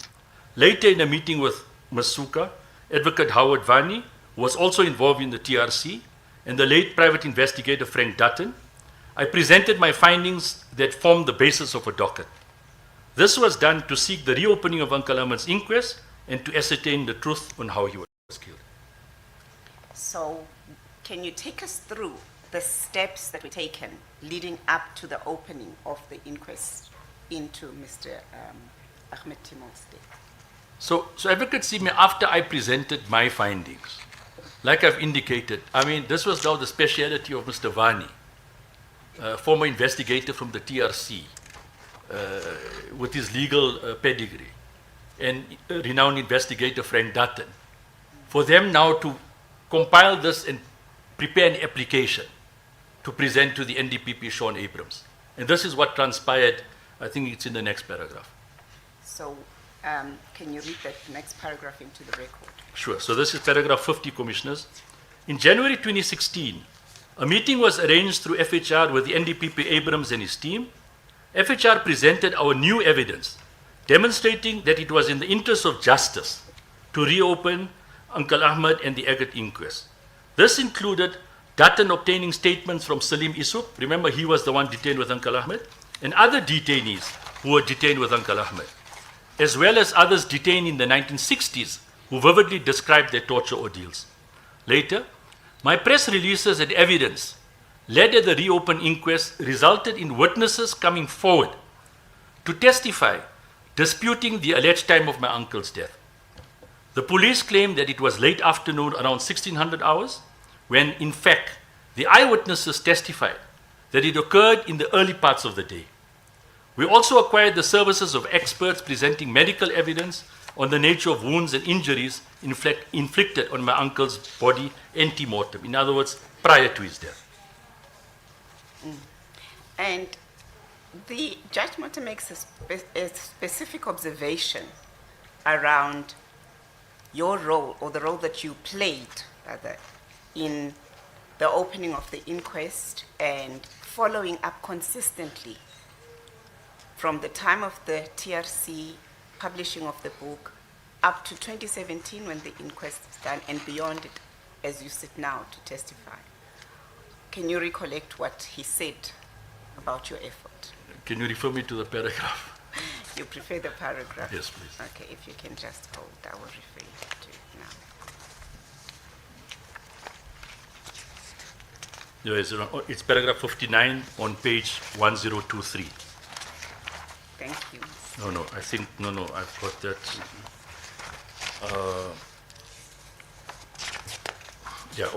On paragraph 66, it starts on paragraph 66, page 1025. It states the following. In his finding, Judge Motley held the following. So this is now on page 1026. It is through the persistent effort of Mr. Imtiaz Kaji that this historic sitting of the reopened inquest occurred. His efforts should be emulated as an example of how citizens have to assert their rights. This is in bundle 16, ISC 16. In the June 2021 SCA judgment, Kachalia J.A. stated the following, that I quote, "The Timol family have also been victims of this delay. They have waged what can only be described as a heroic struggle with dogged determination to bring the alleged perpetrators of these crimes to trial, unquote. That's in ISC Bundle 17. In relation to the conduct of the PCLU and the investigation and prosecution of Rodriguez and others in your matter, what would you say this demonstrates? This dicta from Khatshali and from Motley. Well, Commissioners, it's very clear that Judge Motley is amplifying the role and acknowledging the role that I had played in getting truth and justice for my uncle. And this is echoed by the sentiments of Khatshali JA, that it is the family, and to repeat, with the assistance of civil society, that we have accomplished and ascertained the true events of what happened to my uncle. And this simply means that this was done because the state, whose function it is to execute these duties, mandated in terms of the Constitution and their own rules of engagement, had failed to do so. Can you read paragraph 64 into the record, or 63 and 64 into the record? So, Commissioners, this is on page 1025. On paragraph 63, the court ruled that this is Neville Else should be investigated for misleading the court, that he only knew of allegations of assaults on detainees through the media. This is in ISC Bundle 16, despite the fact that they were part of the notorious security branch. And then in 64, before you move to 64, Sure. Can you describe Else? Who was Else? if I recollect, he was a warrant officer stationed at John Foster Square Police Station. And in his testimony in the 2017 inquest, he stated that he was on standby very, very suspiciously on the night of Uncle Ahmed's fortuitous arrest, when he was stopped at the roadblock and he was called to come and inspect documents in the boot of the car. And subsequently emerged that fellow detainee, Professor Kantilal Naik, made reference to him being tortured by Neville Else. I can also share with you, Commissioners and Advocate Seema, that when Warrant Officer Neville Else came to testify at the 2017 inquest, I very naively was under the impression that he would divulge and speak the truth. But what transpired was that he simply stated that he had no idea about torture, when in fact he was stationed at the 9th and 10th floor of the notorious John Foster Square Police Station, which were 2 floors specifically designed and allocated only to this elite security branch unit, where detainees have testified of the horrendous torture that was inflicted upon them. Thank you. Can you read paragraph 64? As for, this is Seth's sons, I think he was a colonel. He too was to be investigated for testifying under oath that he only heard of detainees' assault only through the media. This is in ISC Bundle 16. After Sons testified at the reopened inquest, alleging that he was never involved in assaults or did not know about the assaults at John Foster Square Police Station, 5 other witnesses almost immediately filed witness statements in which they exposed his untruths and linked him directly to conduct of assault. This evidence emerged during the 2017 inquest proceedings and formed the basis of the court's adverse findings against him. What happened after the court made these rulings to Else and So it's important to stress that in the Sons matter, the witnesses came immediately after Sens testified. And one of the witnesses is sitting in the gallery, Mr. Kevin Martin, who described his horrendous torture that was inflicted on him and his family by Seth's sons. So in my view, the findings by Judge Motley are very clear. It's about perjury, it's about lying under oath. And hence, as we've discussed earlier, Advocate Seme, I pursued Dr. Turi Pretorius to open up cases against Else and Sons. And if my memory serves me correctly, on the 20th of October 2017, cases were opened up against both of them. And again, this was positive, because within a period of weeks, there were cases opened, and I was under the illusion that the investigations would be fast-tracked and that the two of them will have their day in court. And can you take us through your relationship with Advocate Batohi around pursuing these matters post the 2017 inquest? Commissioners, if you talk of reliving trauma, and I don't want to waste the time of the Commission of going through, I think Advocate Seme will give reference to the relevant bundle of my email communication with the NPA pursuing the Els and Sons matters, Commissioners. And I think I with humility acknowledge my tenacity in following up on this matter, because I don't think many people would have followed it through. My email correspondence, Commissioners, reflects my interaction with literally the entire NPA hierarchy. Literally the entire NPA hierarchy. And what I did, as I followed matters through, I updated them on my website.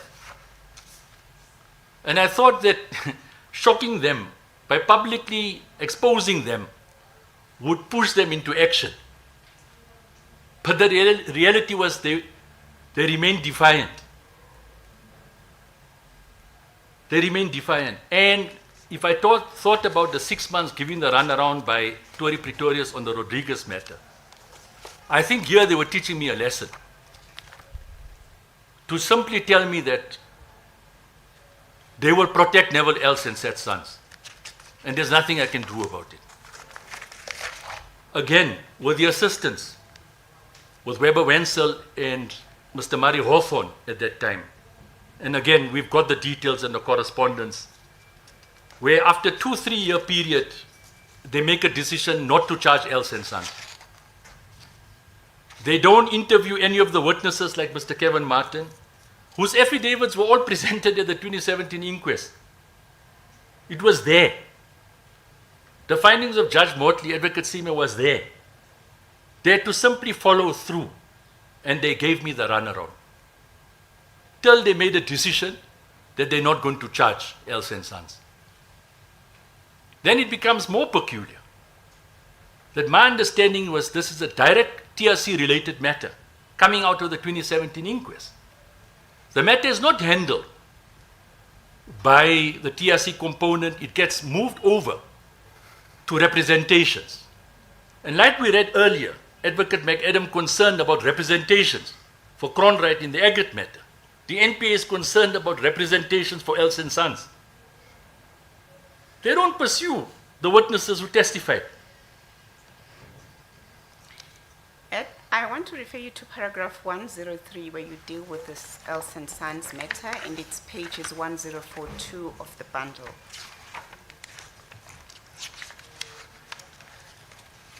Can you read paragraph 103 into the record? So the heading is Els and Sons. To add insult to injury, both the NPA, CAT/DPCI failed to again deliver on their constitutional mandates. This as the challenges continued on the Els and Sons matters.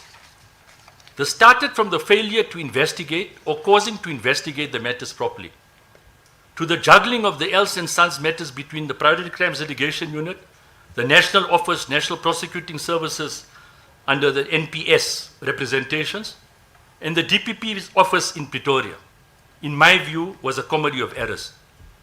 Simply put, Judge Mortley recommended that in respect of Sons and Els, that they, I quote, their conduct be investigated further with a view to raise appropriate charges. That's in IC Bundle 16. Go on. Under paragraph 104, my simple understanding of the law was that the crux of Judge Mortley's recommendation was in response to Els and Sons, both security branch members, denying having any knowledge of detainees being assaulted at John Foster Square Police Station. However, the late, because he was now late, Professor Kantilal Naik, testified at the 2017 inquest that Els was one of his interrogators.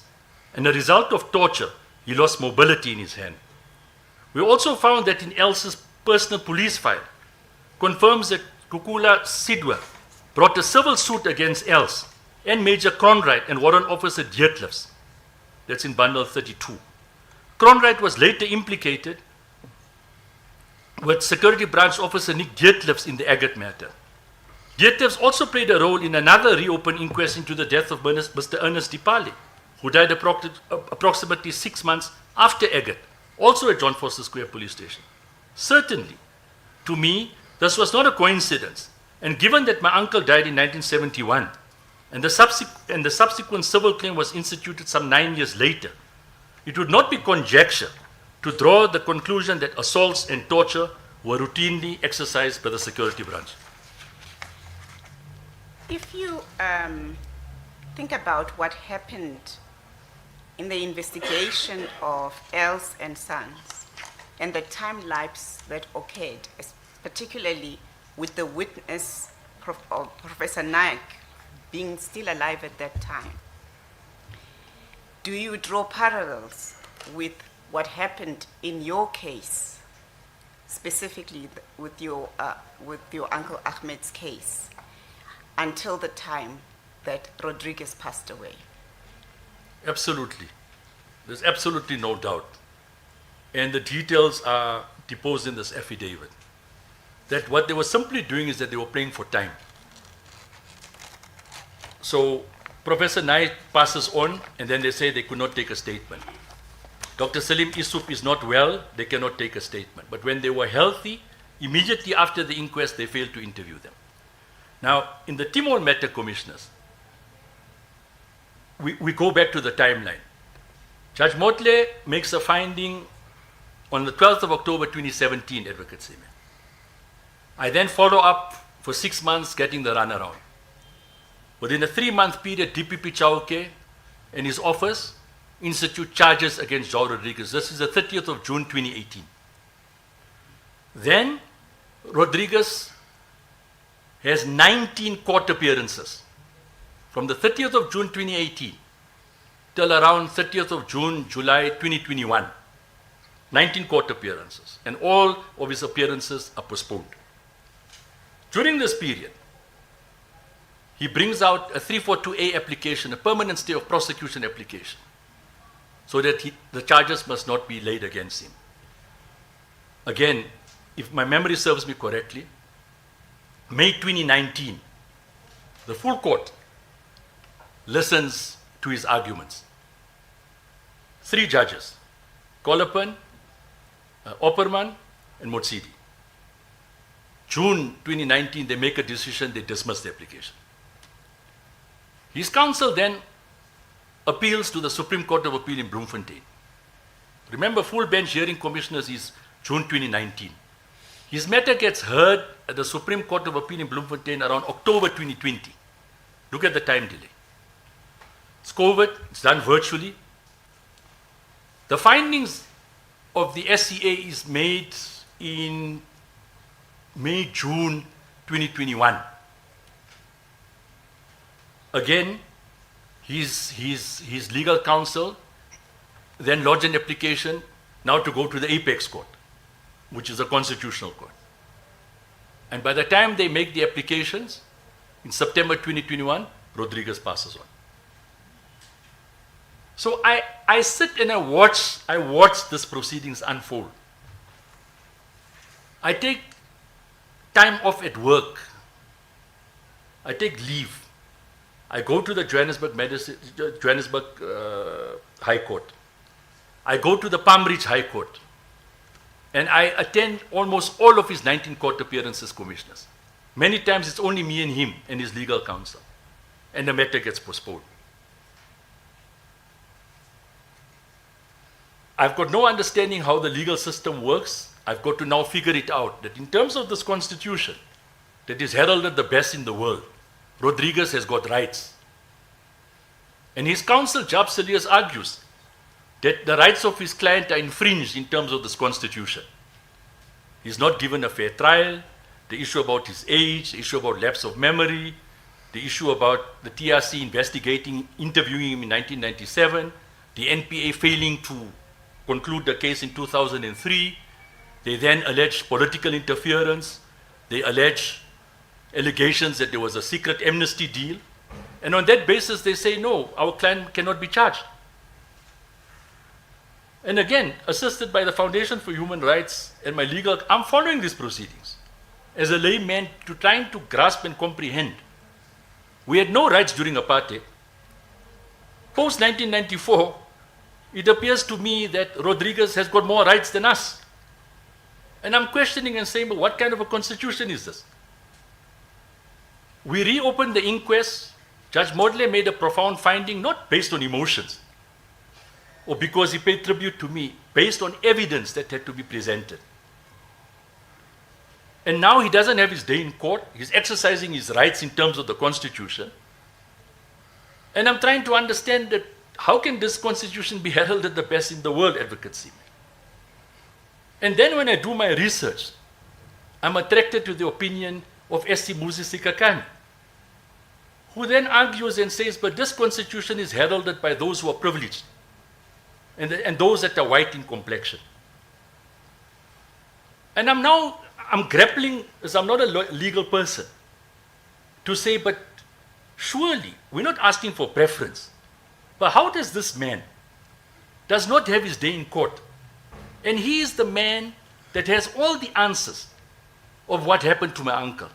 And he evades accountability and justice for a 4-year period where he literally plays us. He plays the system. And I have no recourse. Absolutely no recourse.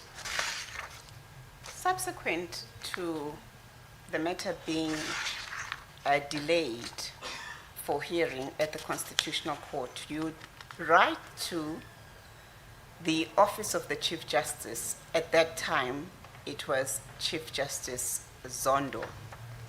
And in this regard, I refer to page 1041 of the paginated bundle, and perhaps to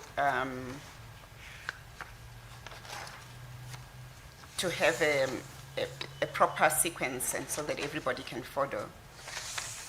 Let's begin at 1040, paragraph 97, and then if you can just go through those.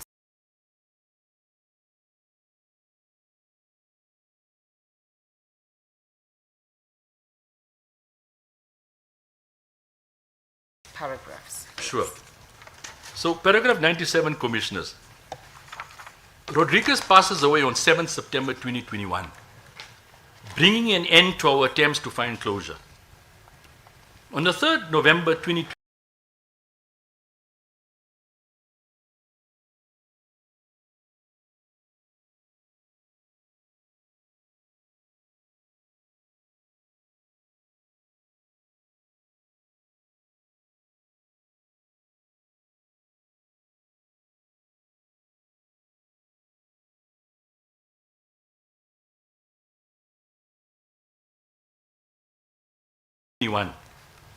Mr. Ben Mina, counsel for Rodriguez, requests the Constitutional Court for the matter to proceed.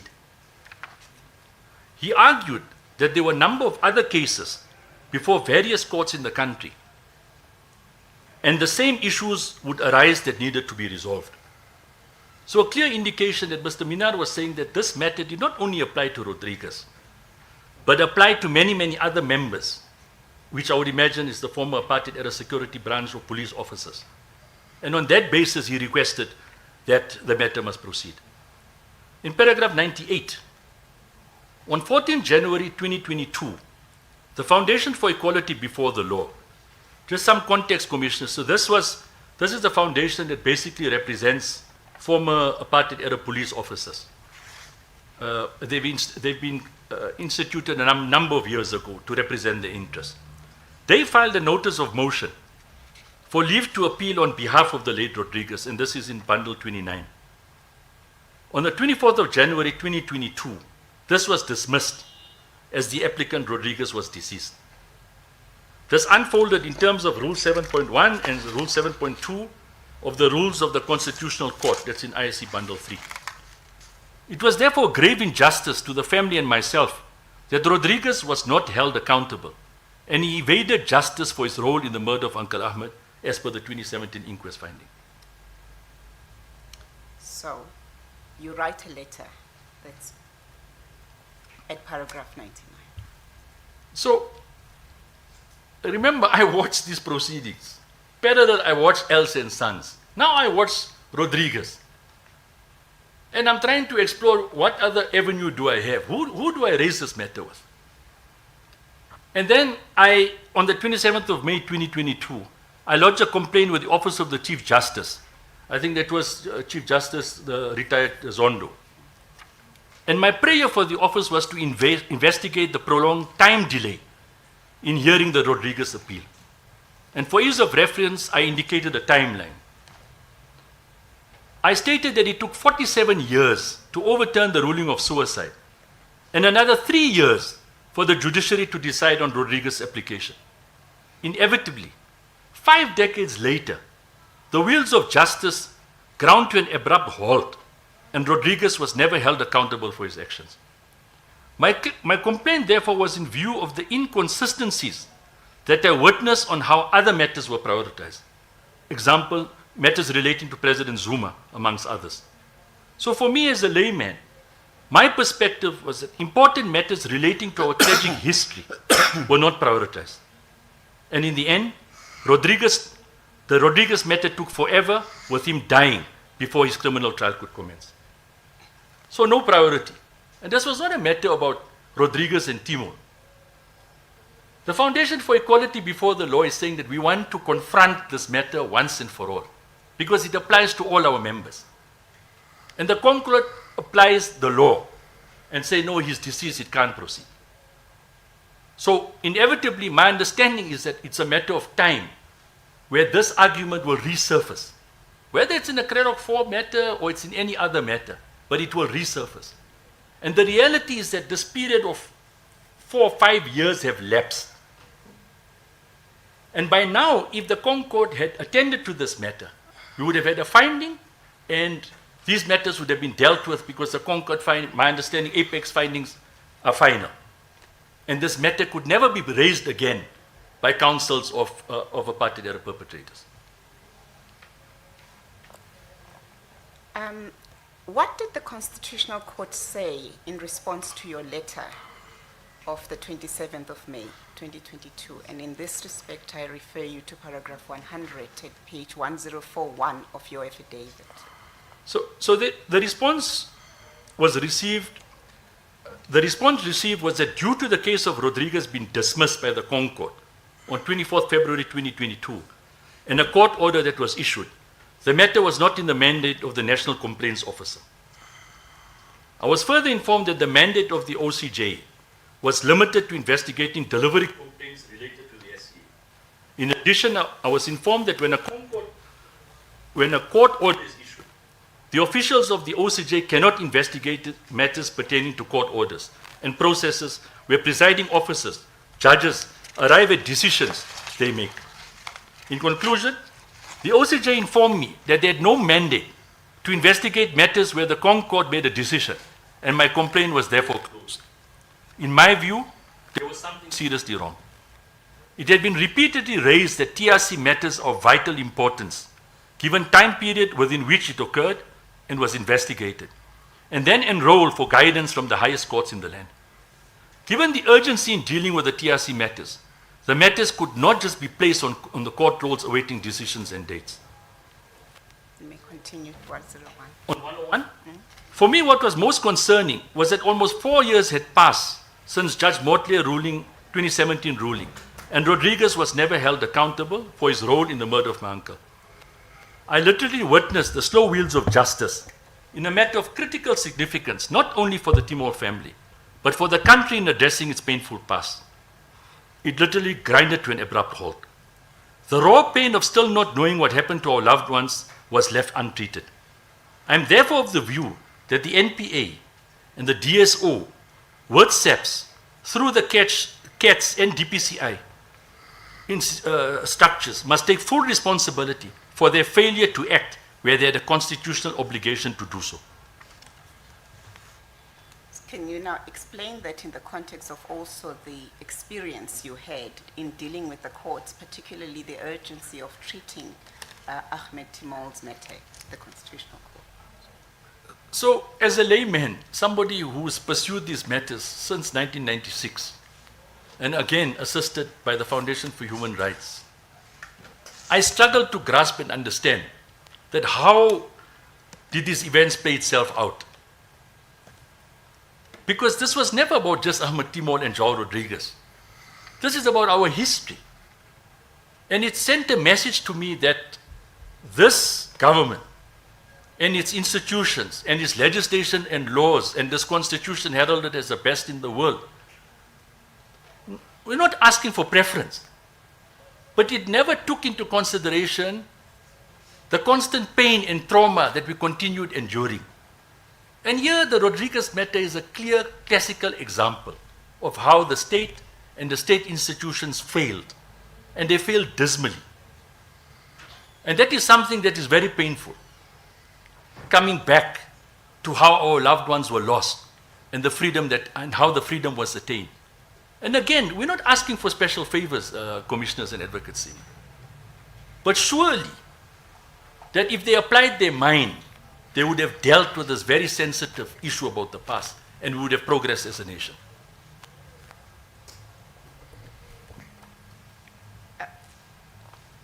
I want to take you back to the issue of the post-inquest deliberations that you had with a number of families and taking the matter forward and their matters forward. And in this regard, I want to refer you, and I don't know if commissioners you have it, but there is an excerpt from your book, which is a letter that your grandmother wrote to the Ahmed family that informed your, it is online, but I will just ask you to read it into the record. And once you've read that letter, then you can go to the stage of explaining your involvement post the inquest into other families and the task teams. I can confirm, Ms. Seme, that we do not have a copy of that letter. Can you just pause everything?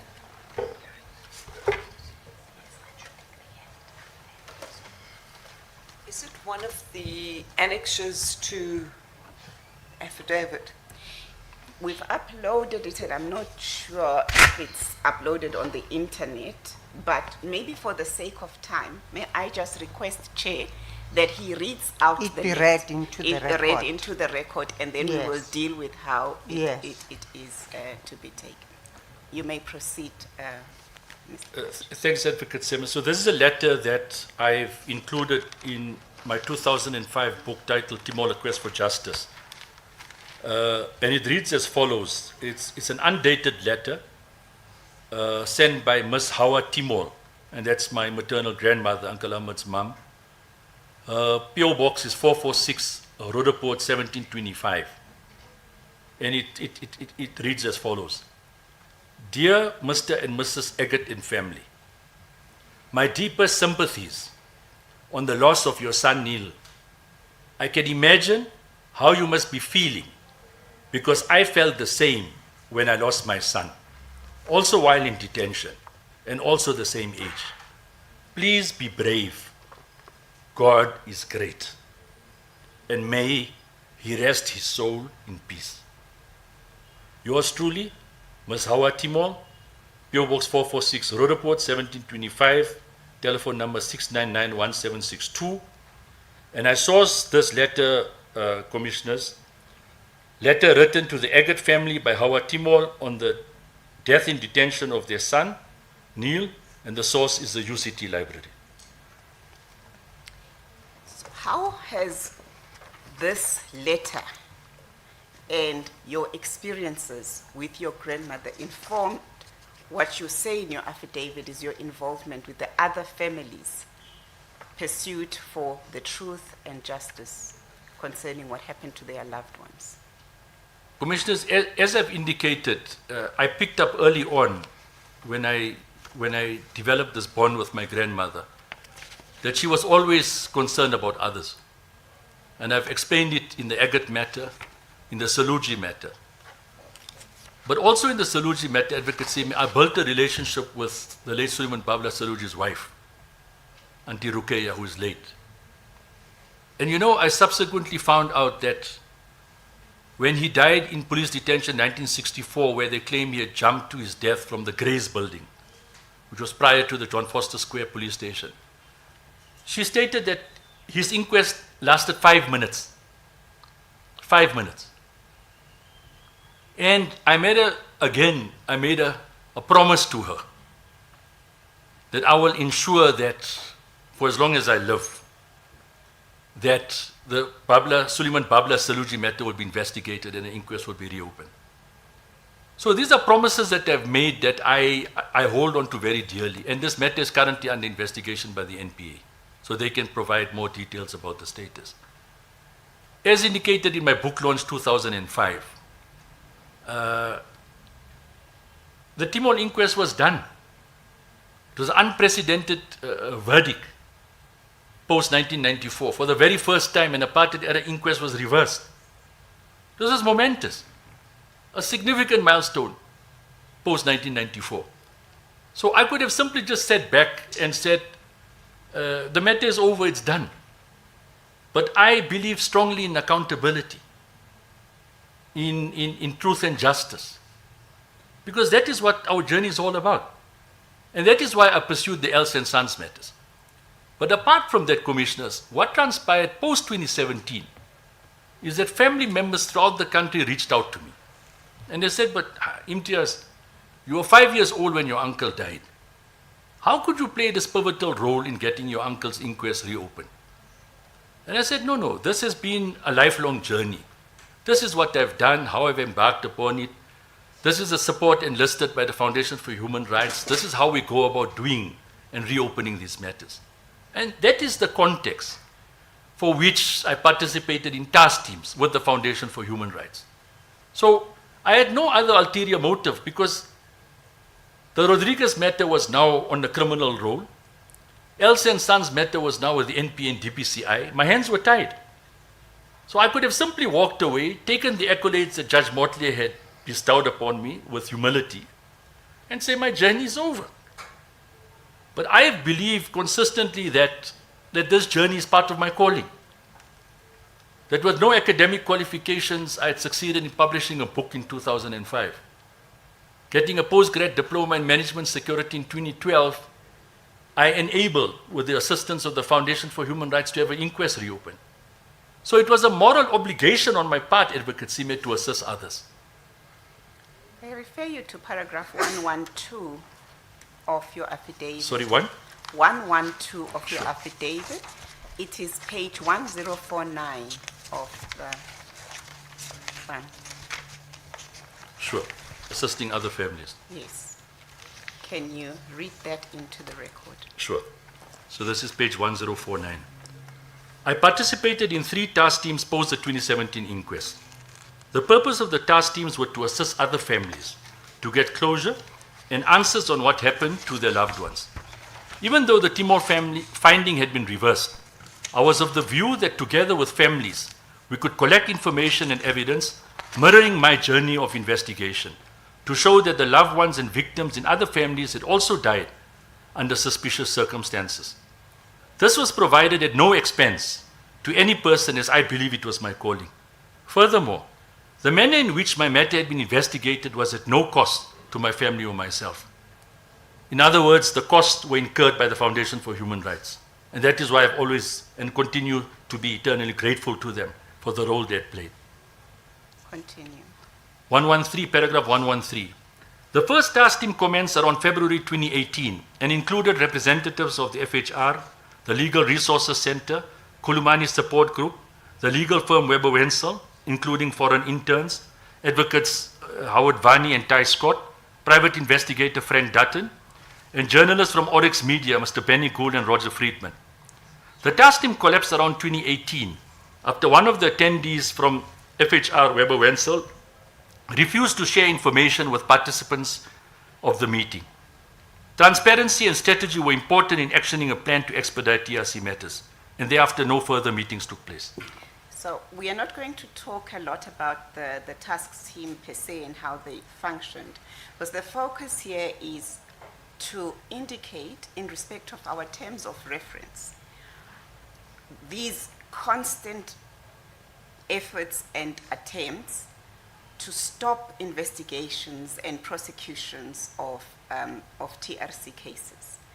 When we refer to your role and how you've participated in the task teams, you eventually then withdraw, and and I want to specifically focus on the role that Tory Pretorius plays again as he now resurfaces in the task team. Place on record, how were these task teams formed? What was their purpose? And what did it mean for you to hear that comment that actually was the straw that broke the camel? So Commissioners, this is now the second team that commenced in March 2019. Again, initiated by the Foundation for Human Rights, because they are the key actor and key stakeholder in these matters. I am just a family member keen on and committed to assist other families. And a relationship is struck and arrangements are made that, again, based on the momentum after the 2017 inquest, that we need to start escalating and intensifying the calls for reopening of other inquests. And that is where this task team is constituted. And from the Foundation for Human Rights and Weber Wenzel, it's Frank Dutton and myself who are part of this task team. Other participants include DPCI investigators, and from the NPA, Dr. Tory Pretorius and Advocate Singh. We make significant progress in the second task team, where we now, with my experience in research, try and indicate to investigating officers, how do you go about reopening cold cases? You need to go and access apartheid-era records. Where do you find them? How do you trace family witnesses? How do you identify who are the relevant stakeholders? And my recollection is that with the NPA, with Advocate Singh, we compiled a training manual so that investigating officers now had a training manual to say this is how we go about dealing with these matters. Long story short, Commissioners, we have a number of meetings. And at one particular meeting, we get somebody chairing the meeting who I've never seen for the first time. And this person opens the meeting by making a comment about the 10th floor. And like you are shocked and surprised, I was just shocked and surprised, making a joke about the 10th floor. But because of the acoustics in the room, I could not hear properly, so I did not confront him immediately. He goes on to talk about a farmer in Bella Bella that has already contacted him about the case that they're working on. And immediately it comes to my attention, but how does this farmer know that there's some investigation that is launched against him, which means that information has been shared with him? So as this meeting unfolds, I'm now becoming weary.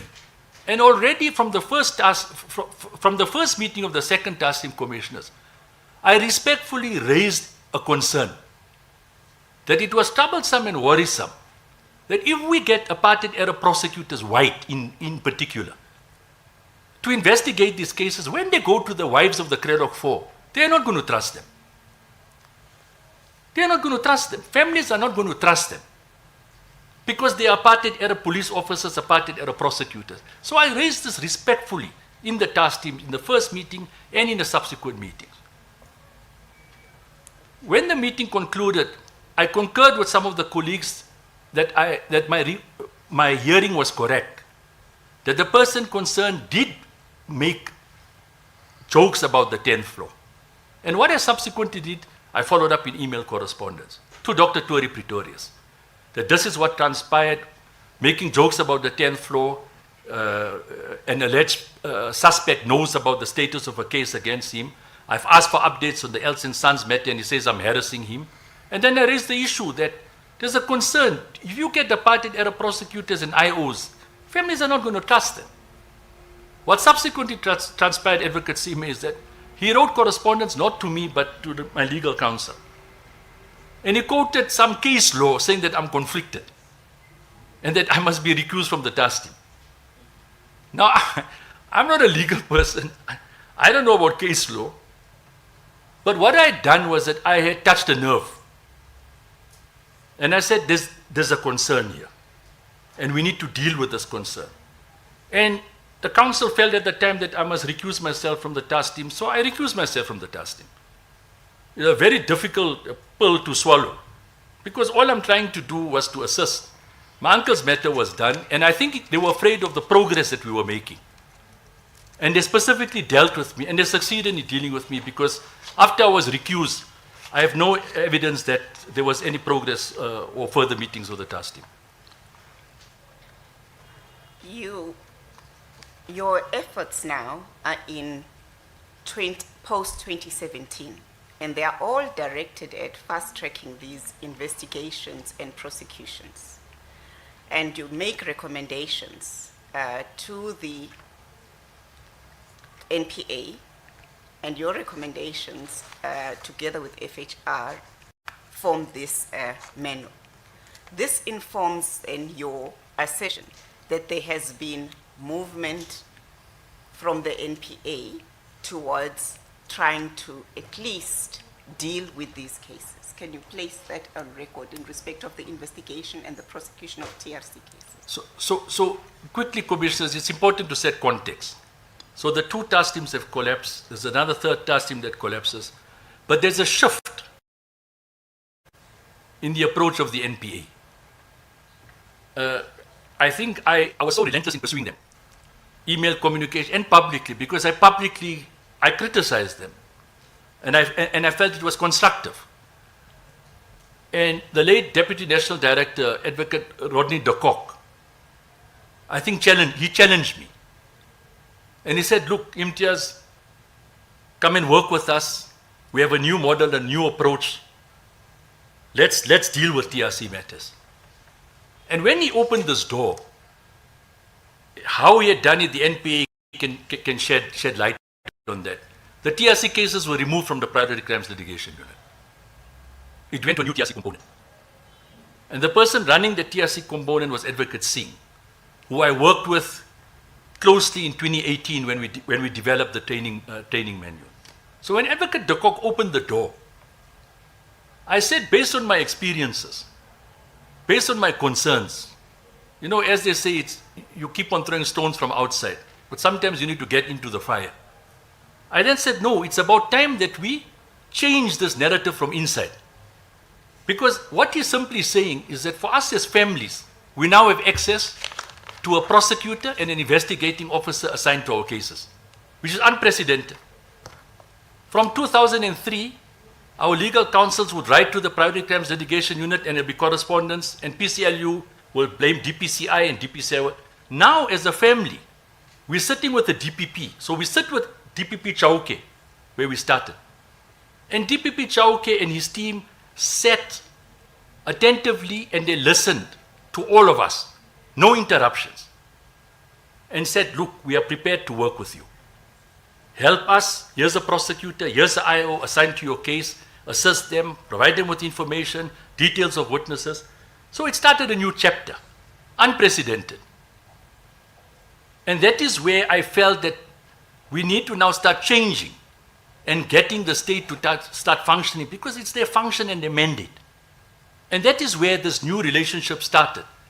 By that particular time, we had also set up the apartheid-era victims family group with Harun Aziz. And the intention, Commissioners, was very clear, that as families, we needed our own voice. Councils have got an important role to play, but now we needed to speak in our own voice. Because everybody's got their own agenda, they've got their own motives, they're driven at different levels. But nobody can beat the voice of a victim, an affected party. And that is where this new relationship started, of us speaking directly and engaging with the DPPs in different divisions throughout the country, advocacy. I want us to address the issue of political interference and how initially your stance was that there is political interference, and political interference is responsible for the stalling or the non-investigation of and prosecution of TRC cases.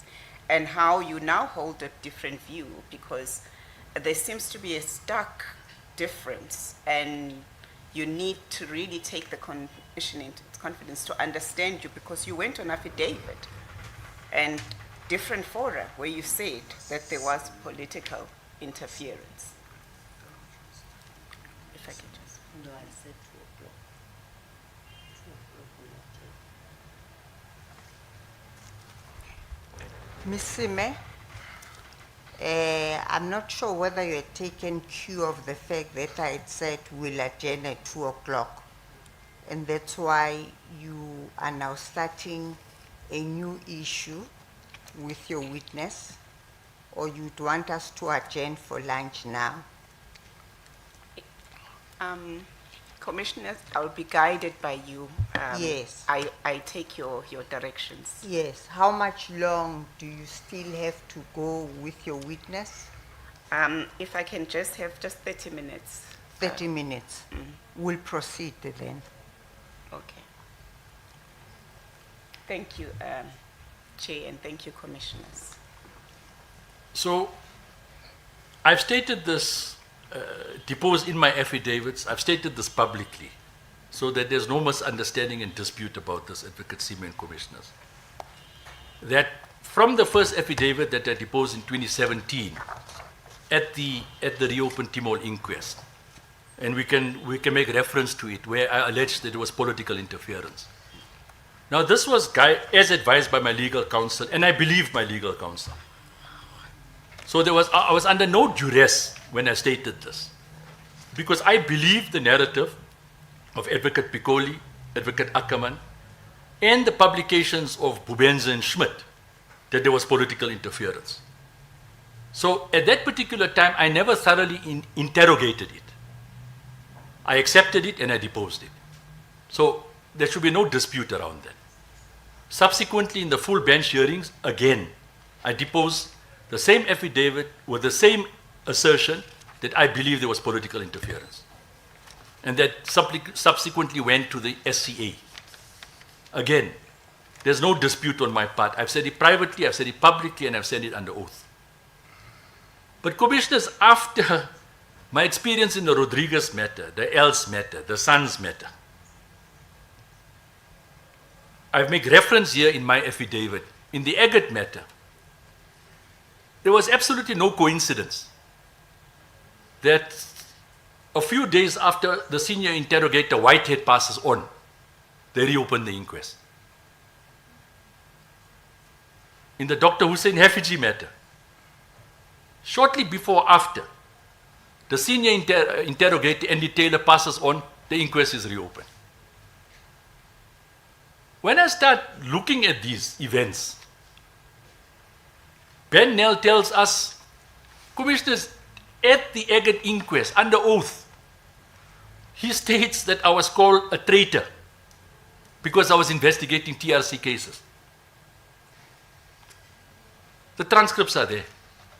When I look at all of this, my experiences in the collapse of the task teams, of how Dr.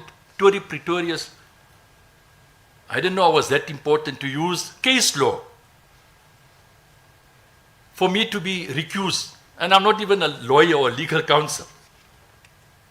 It dawned upon me that I'm a threat to them. Because when I touched the nerve of saying apartheid-era prosecutors, apartheid-era investigating officers, they offended. So after real life experiences, Commissioners, like I did in 2005, I retreated. I said, let me sit back, let me do introspection. Now it's time for me to do my own research, my own investigation, present my own analysis. And what do? I don't start post-2003. I don't start at the TRC. I start prior to the TRC. What was the context for the unbanning of political parties in 1990? I understand, I research, I interrogate, I make a finding. What was the context under which the country holds this Truth and Reconciliation Commission? I make a finding. And it's important for me just to share some of my findings on the TRC, now in hindsight. No coincidence, commissioners. Prior to 27 April 1994, the apartheid regime arrest one Flak Plus operative, a Colonel Eugene de Kock. Post-1994, at the TRC, with documentaries on SABC and in the media, our entire focus is driven on one individual. And all sorts of names are allocated to him. And we all hate this man for the heinous crimes he had committed. And what does this man do? He appears before the TRC, he makes full disclosure. In a book published by the late Jeremy Gordon, he narrates every single crime he had committed, every single detailed crime he had committed. The TRC finds him guilty, amnesty is denied, he is sentenced. I sit and ask myself, how does one individual pay the price of all the crimes of an entire apartheid regime for 3 decades? Nobody asks the question. Even when he testifies in the Craddock 4 matter, the media continue labeling him. But nobody asks, how could one man commit all these crimes? Nobody asks, where his commanders? Where are the politicians who gave him awards, commendation certificates? He has paid the price, he served his jail time, he showed remorse, and he's all alone. Now, each victim, affected party can respond differently of how they treat him and they treat perpetrators. But Advocate Sime, for me, after the journey that I've been through, something's not right for one man to pay this price. And that is why, when I looked at the TRC, the period under scrutiny is 1960 to 1990 and then extended to 1994. But you cannot look at the TRC from 1960 to 1990. You need to start in 1652, when the settlers came. You need to look at 1884, at the Berlin Conference, when they invaded and they raped the African continent. Then you need to look at 1912 to 1960. For 48 years, there's a peaceful what you call. Then you come to the armed struggle. So you need to take all of this into context. We come at the TRC. All perpetrators have got to do is apply for amnesty. Make full disclosure, link into a political act, and they get granted amnesty. And what do we find? They don't come forward. In the Timol matter, nobody comes forward. They don't apply for amnesty, they are not subpoenaed. So when I revisit all of this, my experiences, I look at Kwamatuka, where the Kwamatuka massacre, where all the perpetrators are acquitted. I look at the Dr. Basson case, he is acquitted. I revisit the Chikani matter from my perspective. I have a view of that. When I look at all of this, I then tell myself, no, this is not political interference. This is deliberate conduct on the part of individuals aligned to the apartheid-era regime that are making sure that these matters are not investigated and prosecuted. And in that regard, Commissioners, I'll just refer to the paragraph. You don't have to read it into the record. It's paragraph 149 and paragraph 150 of Mr. Kaji's affidavit, page 1065.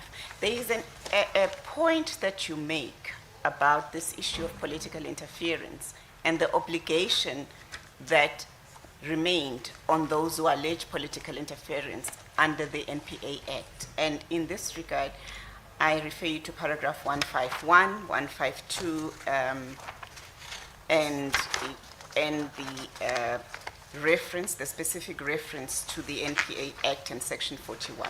You don't have to really read all of this into the record, maybe in the interest of time, but just to contextualize from your perspective what it would have meant for Advocate Bigoli, Macadam, and Ackerman, for them to know that there is political interference and what actions were they required to take?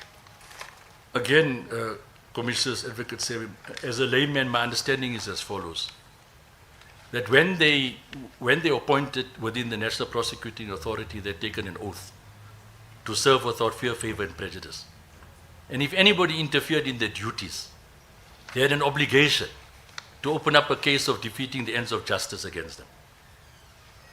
Whether it was a president, whether it was a minister, whether it was a DG, whoever it was, that if they felt that their duties were interfered with, my understanding is that they had the opportunity to open up a case of defeating the ends of justice.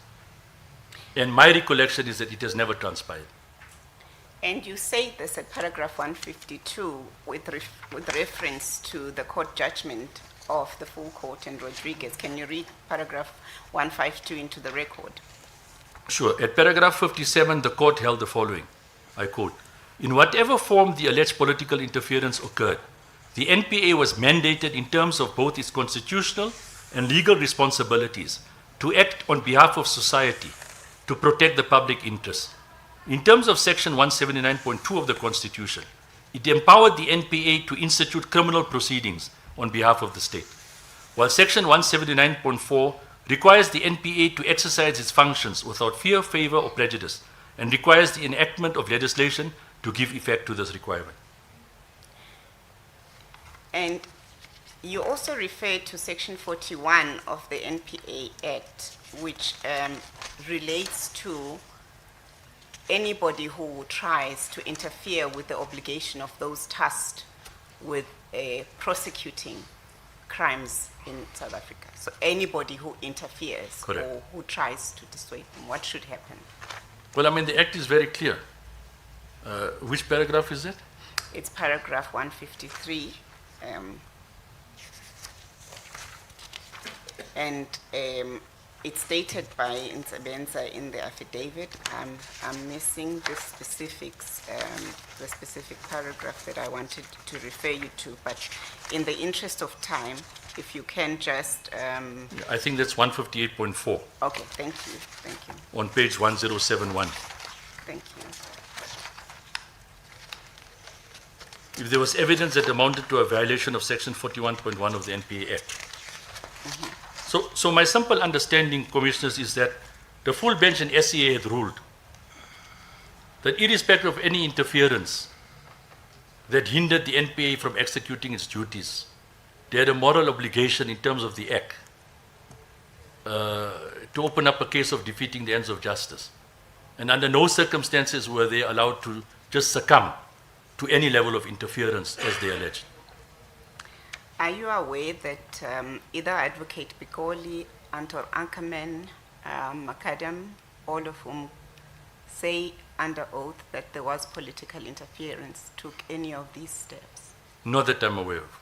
And the fact that they hadn't taken these steps, what impact did it have on your shift from political interference to saying that this was deliberate ineptitude, orchestrated from within by members of the NPA tasked with investigating and prosecuting TRC cases? Well, my understanding is that as seasoned prosecutors holding senior positions within the NPA, and as they've stated, the law is the law is the law, they should have been very familiar with the fact that if somebody interfered with their duties, what do they do? Finally, I want to give you an opportunity to deal with one aspect that you've been passionate about, which is in relation to the gross human rights violations by the former liberation movements and the gross human rights violation by the members of the security branch and the state against those who were fighting for the liberation of this country. Commissioners, I found it very difficult to comprehend that the TRC can make a finding that the liberation movement had conducted gross human rights violation in the camps manned by the African National Congress. In other words, equating gross human rights violations committed by the apartheid regime to that of those allegedly committed in the camps. And the TRC equates this. Now for me, my understanding is as follows. You had an oppressive regime illegitimate regime. Apartheid is declared a crime against humanity. All peaceful avenues for you to explore are shut down. The masses are left with one option, which is to embark on an armed struggle. You embark on an armed struggle from 1960 to 1985, not targeting civilians. Then, because of the dire situation in the country, the ANC makes a shift at the Khampepe conference. You infiltrate and penetrate the camps. You poison people at the camps. People coming out of the camps, coming into the country are intercepted. So you want to hold the oppressed people on the same standards that you hold that of an oppressive regime. I find that mind-boggling. I find that absolutely, in other words, and this is where this argument that I found has continuously arose, that you come after us, we come after you. And my understanding, again, it's a very simple scenario that I've played out in my mind, commissioners. I'm 15, 16 years old. I lose an uncle. My family is harassed by the security police. I leave the borders of this country to go into exile, to join a liberation movement to continue the struggle. I live in a camp. And in this camp, there are enemy agents who are poisoning us, and we are dying. In this camp, enemy agents are reporting to the apartheid-era handlers. So when we come back in the country, they are waiting for us at the border post. So what are those people in the camp supposed to do? Take the enemy agents, hand them over to the United Nations? Hand them over to the Angolan government? So they create this environment, they put you in a corner, they infiltrate and penetrate you, and then they want to hold you to the same standards to which the oppressors and the racist regime had embarked upon. So I find it absolutely mind-boggling that the TRC can make this particular finding, equating our struggle and the losses suffered by us compared to the losses suffered by the apartheid regime. It can never be. Thank you, Mr. Kaji. Thanks, Commissioners, and thanks, Chair. Thank you, Ms. Seme. Thank you. That was very good leading of your witness. Thank you. Thank you. Ms. Pillay, do you have any clarificatory questions to put to the witness?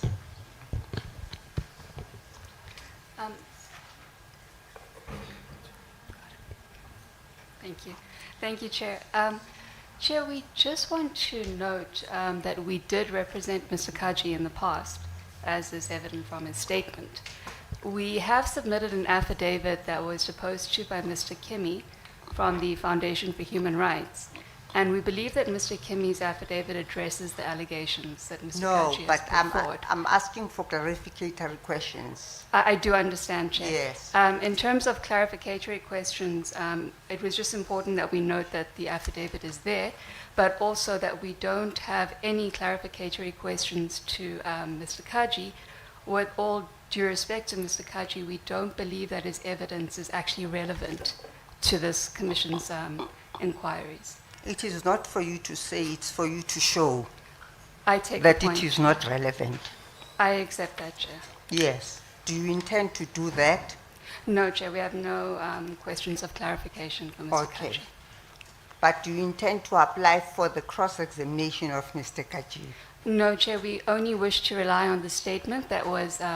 On what basis can you do that? Can you enlighten us in the light of the rules and regulations that we have? Chair, there is a statement before this Commission. Yes, on what basis can we rely on that statement to counteract the evidence that is before us? Chair, I do take the point. In view of what you're saying, I think it would be pertinent for us to actually call the deponent of the statement to give evidence. On what basis do we allow you to have that avenue?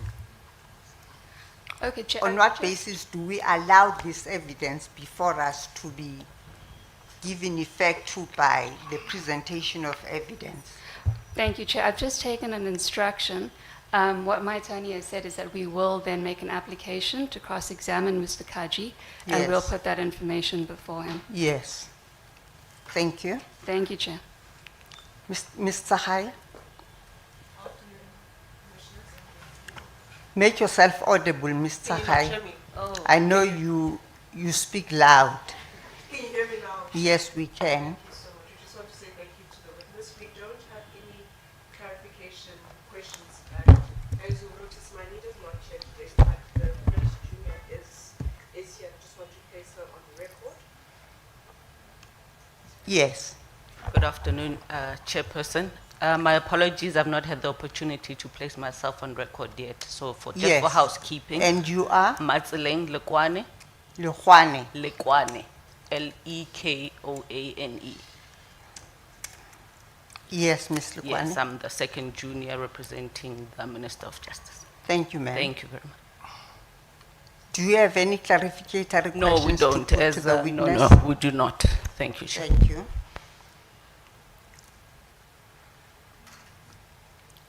Ms. Rikotso? Thank you, Chair. On behalf of Advocate Milani, at the moment we do not have any clarificatory questions. My senior is also not here, but we will take direction from him if we do intend to maybe. I don't see it happening, but we may need to cross-examine. But at this point, we just reserve our rights. Thank you. Mr. Kwala? Thank you, Chair. I am not Mr. Gwala, but he has given me the permission to We take can over. Yes, see Ms. that. Mkloko. Yes, we have just a few clarification questions for Mr. Kaji. Mr. Kaji, my name is Yanela Ntloko. You are welcome to use either my first name or my last name. Before we start, thank you so much for your testimony. It has been quite helpful. And well, we do acknowledge the pain and all that you've had to endure to, in fact, get to this place. And so, well, I guess one could say kudos to you and all the tenacity that you've put into it. Just a few clarification questions, therefore, from our end. So, one of the first questions that we would want to just deal with, you indicate in the Rodriguez matter, you interacted with some of the NPA prosecutors. Could you kindly share who those prosecutors were? So, in the Rodriguez matter, like I've indicated, I followed up immediately with Dr. Tori Pretorius, who opened up a case against Joe Rodriguez. Right? Then for the 6 months period, the docket kept on moving, or the responses I got from Dr. Pretorius was that it was moving between. No, that's not the point. Who did you interact with? Yes, Name them. If there is a follow-up, there will be a follow-up. No, that's noted. So between Dr. Pretorius, and this is based on what the information that they had presented, Commissioner Khomo, so it's not me.